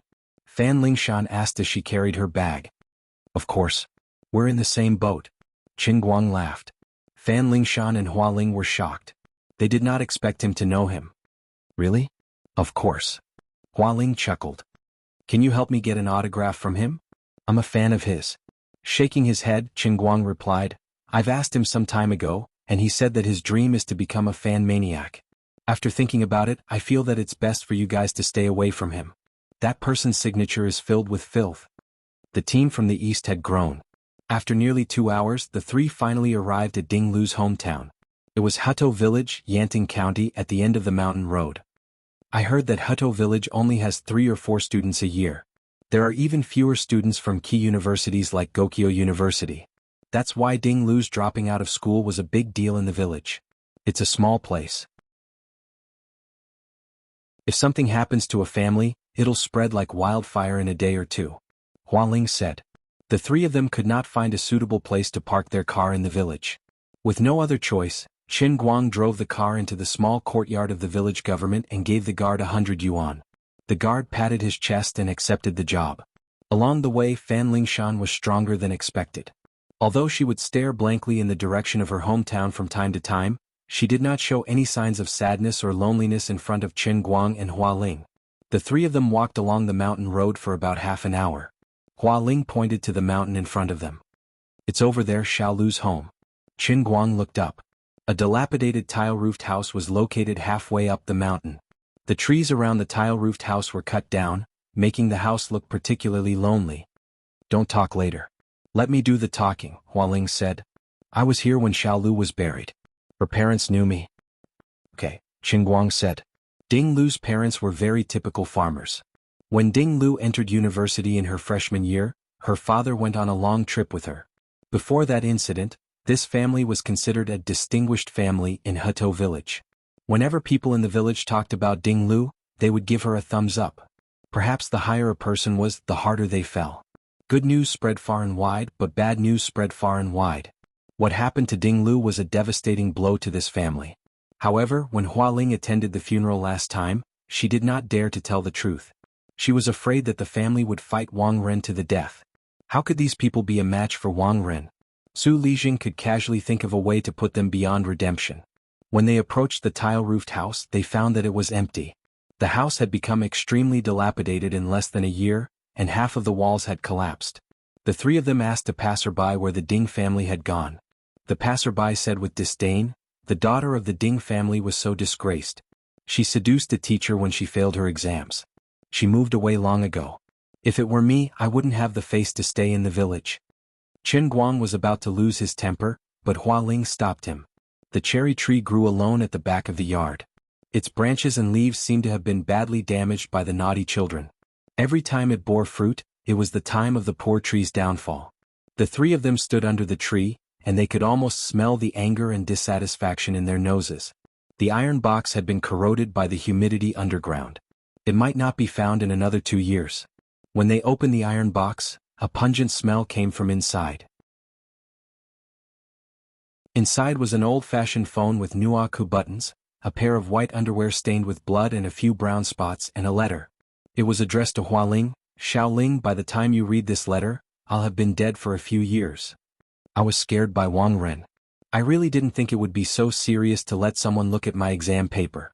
On Saturday, when he asked me to talk to him, I should have realized something was wrong. He asked me to treat him to a meal to suppress the matter. I really thought it was just a meal. I'm ruined. I don't have the face to see Long Ji. It's my fault. I shouldn't have told Long Ji about this. I thought he would understand and forgive me. Actually, I should have been like other girls and said that I don't like you anymore. That way maybe we can break up peacefully. I didn't expect this, not even in my dreams. No one understands me. Everyone is blaming me. I can't go back to school and my family hates me. The world is so big, but I don't know where else I can go. I heard that people who commit suicide will become ghosts. I hope I can become a ghost too. That way I can go find Wang Ren for revenge. But there are no ghosts in this world. I can't become a ghost. I understand that. Actually, I just feel that there's no meaning in living anymore. Xiaoling, I don't really want you to do anything for me. It was difficult, really difficult. Or perhaps it should be said that it was impossible. Vice Principal Su has talked to me. Many of the high-ranking officials are his students or friends. He also said that if I dare to continue to cause trouble, he will make my two brothers who are working outside die on the construction site. All I have to do is pay some money. That's too scary. Don't ruin your life because of me. If you do, I'll feel sorry for you. I just want to leave something behind, but I really don't know who to talk to about this. You're the only one left. I know this will cause a lot of trouble for you. With your personality, you'll feel terrible. Forgive me for being stubborn for the last time. I was wearing this underwear that night. It has my blood and Wang Ren's semen on it. I've been hiding it. There's a recording on my phone. It's also from that night. What if someone wants to deal with Wang Ren in the future? What if someone wants to deal with Su Lijing? If what I left behind can be of even the slightest bit of help. Ding Lu, final words. Hua Ling read the letter word by word with tears in her eyes. Ding Lu's will was written very calmly. It was filled with a despairing coldness. She used her own calm strokes to clearly write down how she walked down the path of suicide step by step. There was not a single exclamation mark. It was like she was talking about someone else's story, but every word made the hearts of the people who read and listened to the letter ache. Qin Guang gently closed the metal box. Looking at the two girls who were already in tears, he said softly, "We will avenge her." In Qin Guang's 21 years of life, he had never hated someone as much as he did now. Su Lijing's slightly flattering smile that day outside Wang Ren's room appeared in Qin Guang's mind again, but there was only one word that came to mind: cannibalism.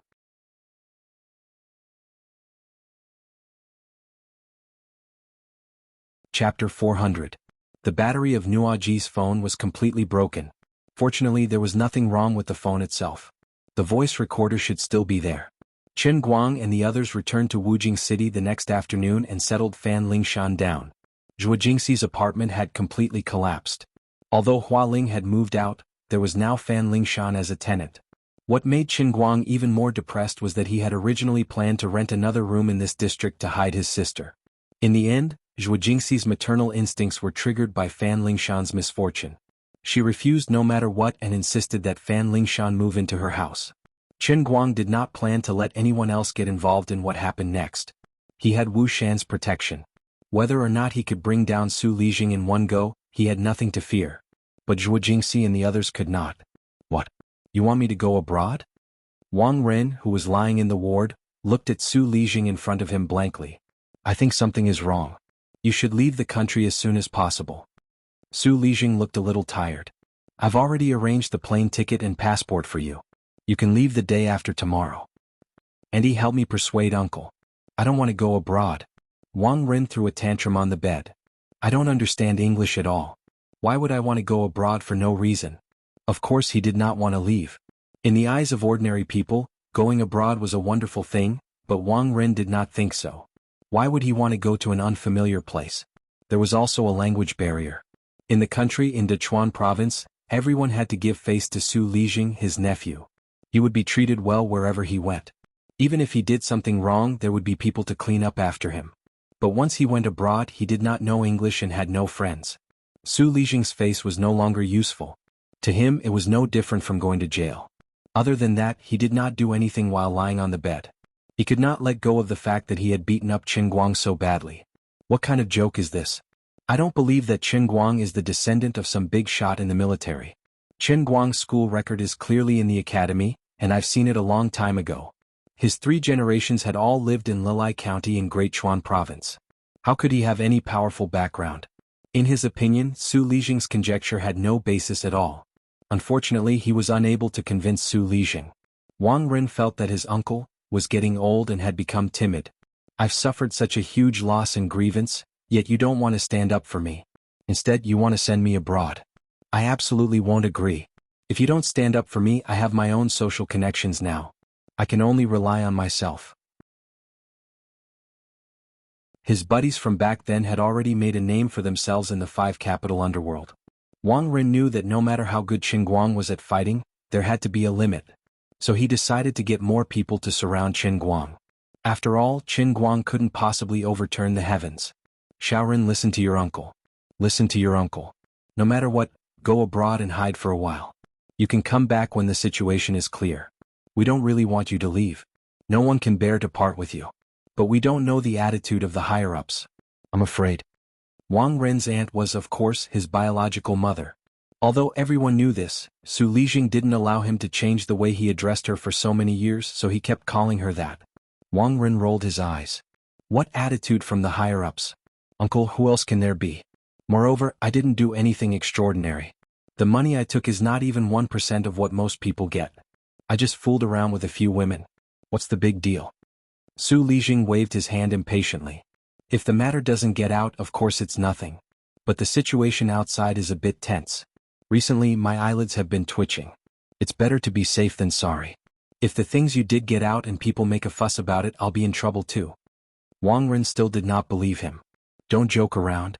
Uncle, you have to think about your own status. Who dares to mess with you? I don't believe it anyway. You see, I've been injured for the past few days. How can I move around now? What if I become disabled? Alright. I won't say any more. Even if you have to be carried on a stretcher the day after tomorrow, you have to be carried on the plane. Su Lijing slammed the table. Uncle, it's not that I want to talk back to you. It's just that I really can't move around now. If I move my body slightly, my spine will hurt like a knife. The doctor said that my spine is cracked. You can't just watch me be a vegetable for the rest of my life, right? Wang Ren looked at Su Lijing. Yes, it's my fault. I deserve it. Who asked me to become someone else's son? I can't cause trouble for you. Alright, I got it. I'll go. I'll go, okay? As he spoke, the loneliness in Wang Ren's voice became stronger. His face also showed a trace of desolation. This was a tried and tested trick. As expected, Auntie, his heart immediately softened. She gripped Wang Ren's hand with extreme grievance, then turned to look at Su Lijing with a tormented expression. Attention, why don't we wait a few more days? It's fine. The injury on Xiao Ren's back is really too serious. You can't act recklessly. Seeing the mother and son echo each other's words, then looking at the bandage on Wang Ren's head, Su Lijing finally softened. Alright. I have to go next week. I'm going to a meeting. Xiao Ren, I'm leaving too. Don't worry too much. It'll be fine after a while. Don't be fooled by your uncle's fierce look. In fact, he has a sharp tongue but a soft heart. Originally, he didn't want me to say it. Actually, we've already found you a good investment company and let you be the vice president. You should read some books when you're free. When you come back from abroad, you can be the vice president. After waiting for about an hour, a bald man came to Wang Ren's room. Brother Wang, I've asked someone from the school. That kid came back yesterday. If you think it's suitable, I'll bring 8 or 9 of my best buddies to beat him up tonight. You can decide how you want to beat him up. Breaking his arms and legs is no problem.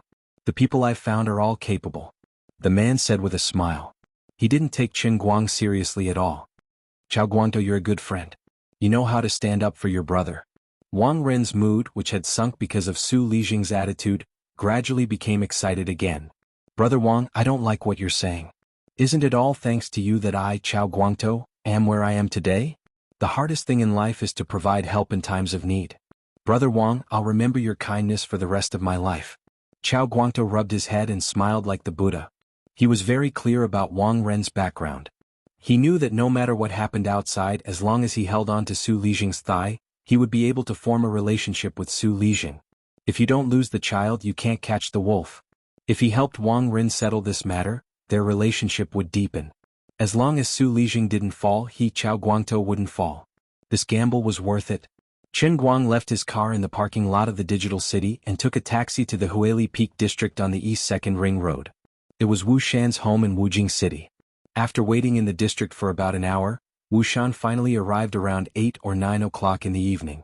It was time to talk openly.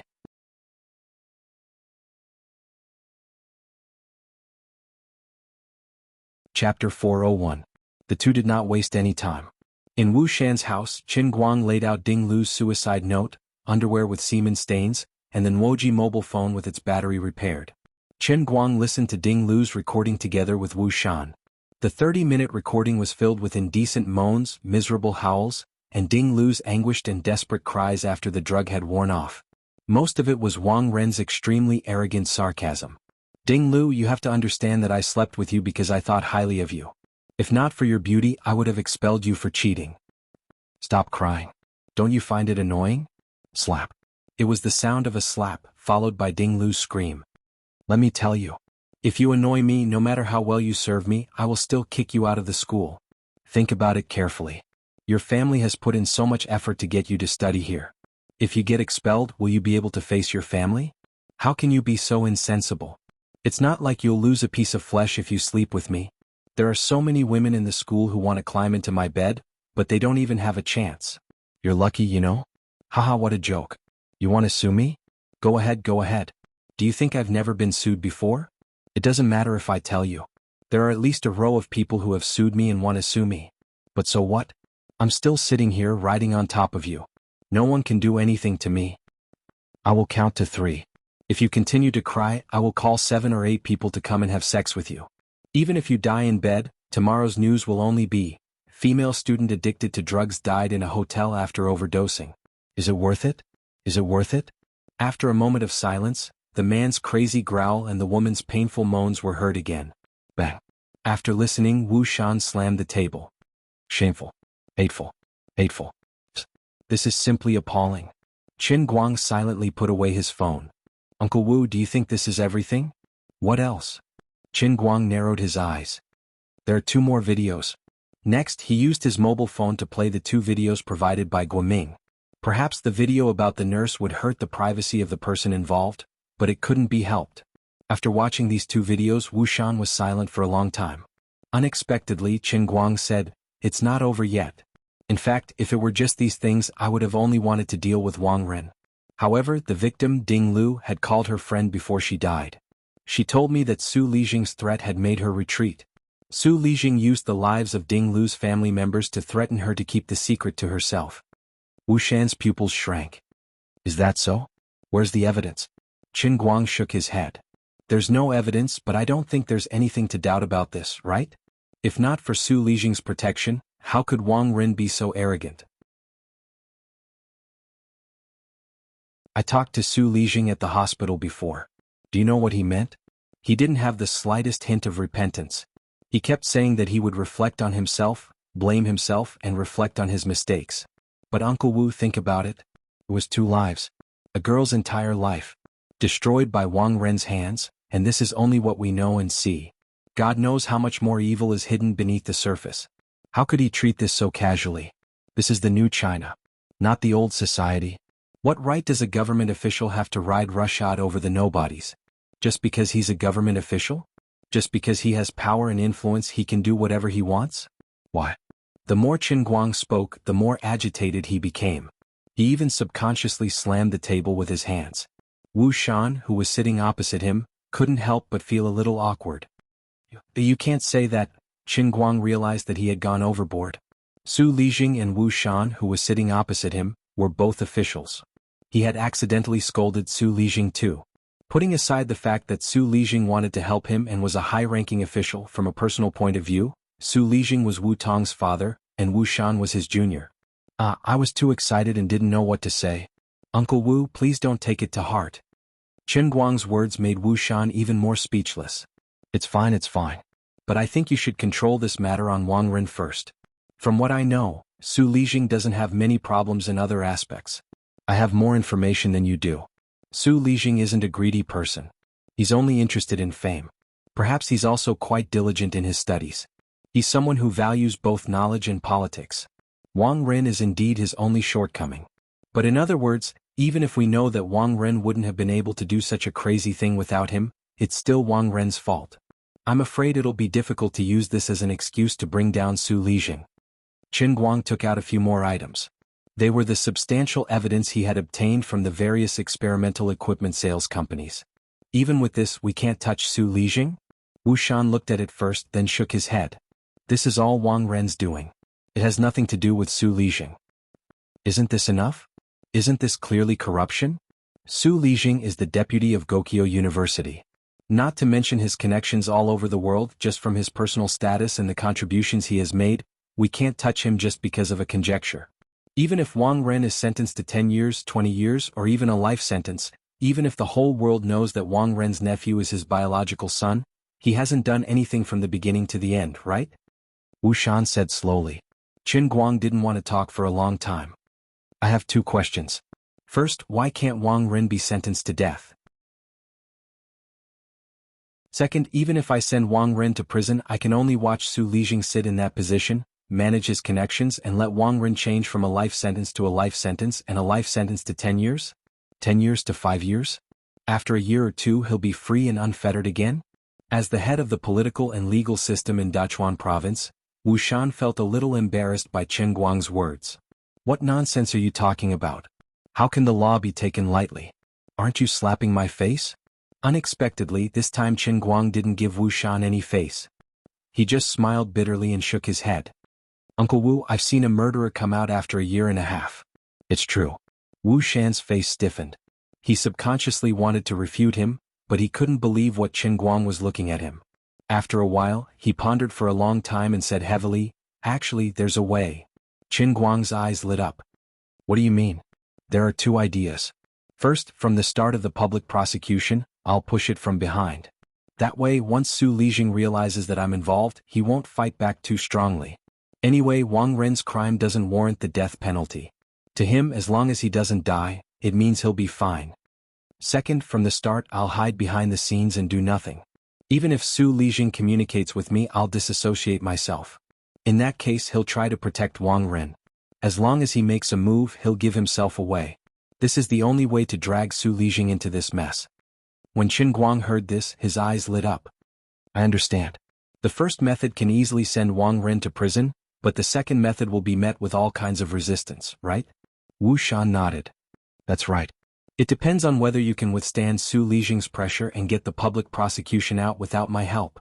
As long as you can hold on until the public prosecution is held, I can make my move at the most crucial moment. Wu Shan gritted his teeth. But it's very difficult. Although I don't want to admit it, it's the truth. Su Lijing has been operating in Dachuan for many years and has deep roots. It's very difficult to stir up a storm under his feet. You have to be mentally prepared. It's fine. If I didn't have the courage, I wouldn't have done this. Qin Guang smiled.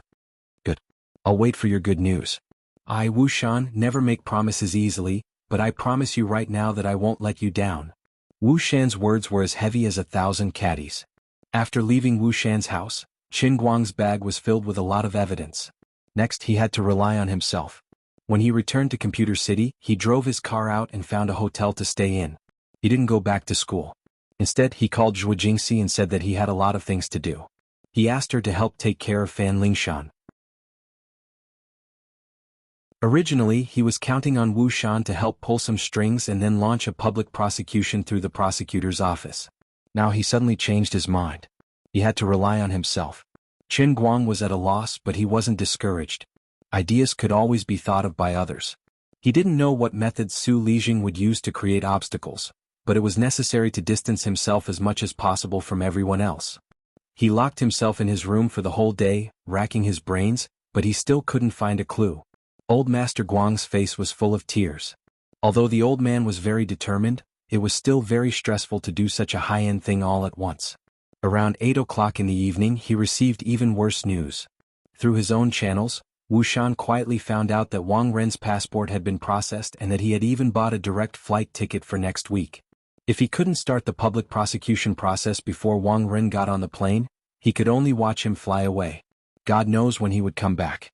If he waited for a year or two, who knows if Wu Shan would still be in Dachuan province by then. Once Wu Shan left, even if he really did start a public prosecution, it would probably end in nothing. Qin Guang fiercely drank a mouthful of strong tea, expressing the old man's determination to kill the enemy, but he didn't know where to start. Just when he was having a headache, he suddenly received a pleasant surprise call. It was from Lu Fei. Qin Guang slapped his forehead hard. I'm also stupid. If I don't understand these things, I can find someone more powerful to ask.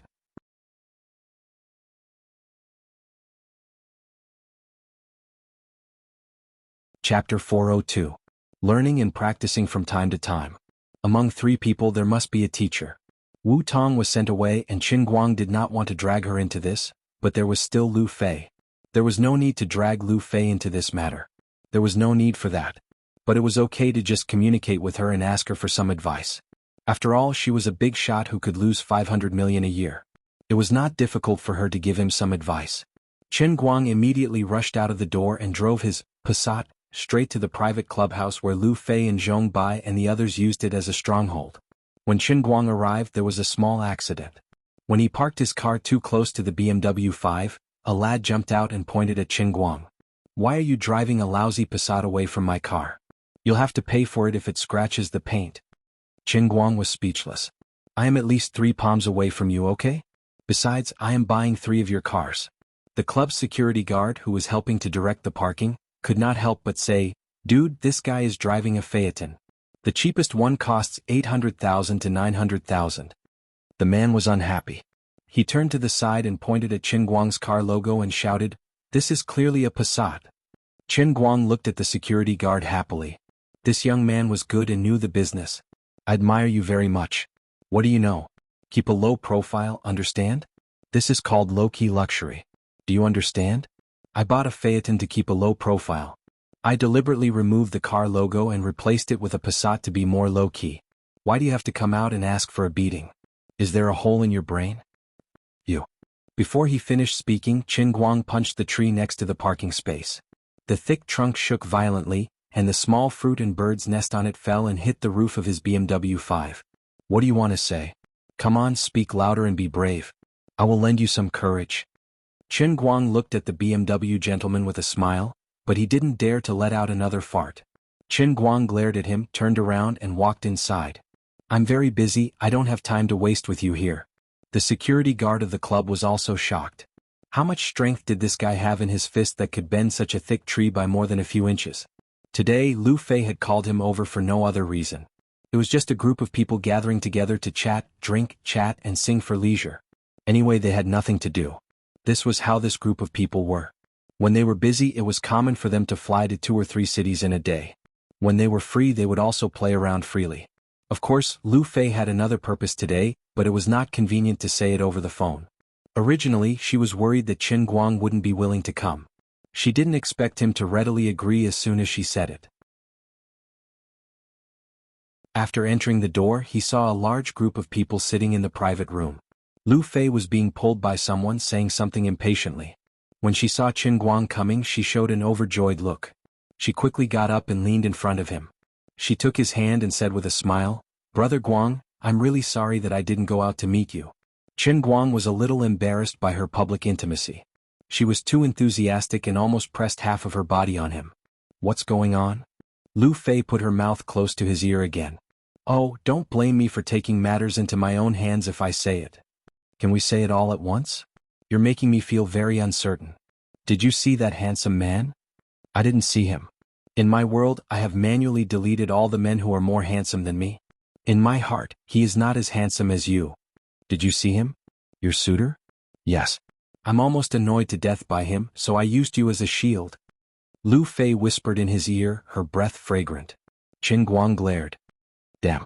If he can annoy you to death, he must be a rich second generation." The arrow in front of him is a 100 steps poplar arrow installed on a huangzhong bough. "My shield is made of old yellow vine. I'm too low-end. I can't take it. The old man isn't feeling well. I'll leave first." How could Lu Fei let him go? She grabbed him tightly and pressed him down on the seat. As soon as Chen Guang sat down, Zhong Bai came up to greet him. He had a strange and meaningful look on his face. There were about 17 or 18 people here today. Chen Guang didn't know many of them, but when they saw that Lu Fei valued him so much, they all came over to greet him. Because of Chen Guang's previous request, Zhong Bai and the others wouldn't mention his identity as the god of racing in front of outsiders. But other than this, Chen Guang didn't seem to have the qualifications to talk to the people here on equal terms. Fortunately, he had no desires. When people came up to greet him, he just laughed and considered them acquaintances. He didn't ask for anything from these second generations. Lu Fei's party was said to be a gathering of young people to have fun, but the people who came here were also in groups of 2s and 3s. They were either chatting about things they were interested in, or talking about business collaborations with their families. In just a short time, there were already 2 business deals worth over 100 million that had been reached in private. Although Chen Guang was now a person with a net worth of 100 million, it wasn't impossible for him to use his connections to talk about business. But now that the money was in Lioli's hands, he wasn't even interested in talking about it. There were too many people at this time, so he couldn't talk to Lu Fei about his troubles. But Chen Guang wasn't in a hurry. He could ask Lu Fei in private when the party was over. But there was one thing that made him particularly unhappy. It was that the arrow that Lu Fei asked him to block was a little too fierce. Yu Mingchang, Chen Guang didn't know him and he didn't know what his background was. But since he could make Lu Fei feel a headache and impatient, but there was no way to drive him away, it was obvious that this Mr. Yu's background wasn't that simple. From the moment Chen Guang sat down, this Mr. Yu looked at him with an unfriendly gaze. It was very well hidden, but under Chen Guang's preconceived vigilance, he was still able to see through it. He always asked about Chen Guang's affairs in a roundabout way, and Chen Guang also found it very difficult to deal with him. Why haven't I seen Brother Chen in this circle before? What does Brother Chen's family do? Food and beverage industry. What a coincidence. The Luoji chain restaurant is run by my cousin. Currently it's doing well in the province. There are about 70 franchises and he has some experience. We can meet up some other day to talk and exchange more information. By the way, the bosses of the big restaurants like Four Seas Pavilion, Zhaoyu Restaurant, and Hailing Pavilion often keep in touch with me. I heard that they plan to organize a Dechuan province's food and beverage industry conference. I wonder if anyone from your family will be attending? The restaurants that Yu Mingchang mentioned, Chen Guang had basically heard of them. They were really the giants of the food and beverage industry in Dechuan province, and they were all very pretentious. Unfortunately, the food and beverage industry that Chen Guang mentioned used to be a hot pot restaurant in a small county, and now it was bankrupt to the point where it couldn't be any more bankrupt. This conversation couldn't continue. This was only a part of his tragic encounter tonight. No matter how he tried to pull the topic, Yu Mingchang seemed to be really knowledgeable and he could say everything clearly. However, although Yu Mingchang's words revealed a hint of arrogance, there was always a spring breeze-like smile on his face. This made Chen Guang not even have the right to flip the table and leave. They were all adults with status and acting like a child would only make them look childish. This Yu Mingchang was amazing. Although he looked like he was only a few years older than Chen Guang, even when it came to things like snatching women, he was magnanimous and methodical. He was obviously sick of it, but Chen Guang just had to argue with him. No wonder Lu Fei couldn't do anything to him. Chen Guang ruthlessly pinched the butt of Lu Fei, who was pretending to be daydreaming, and secretly hated her for asking him to block such a powerful opponent without saying a word. Unexpectedly, under the pain, Lu Fei pouted coquettishly. She couldn't control her emotions for a moment, and her moan carried too much charm, causing everyone in the room to have goosebumps when they heard it. Damn you, taking advantage of me again. Lu Fei giggled and stretched out her finger to poke Chen Guang's forehead. Obviously, she also realized that using normal methods really couldn't make Yu Mingchang lose his mental balance and obediently retreat, so she could only use this unwise method.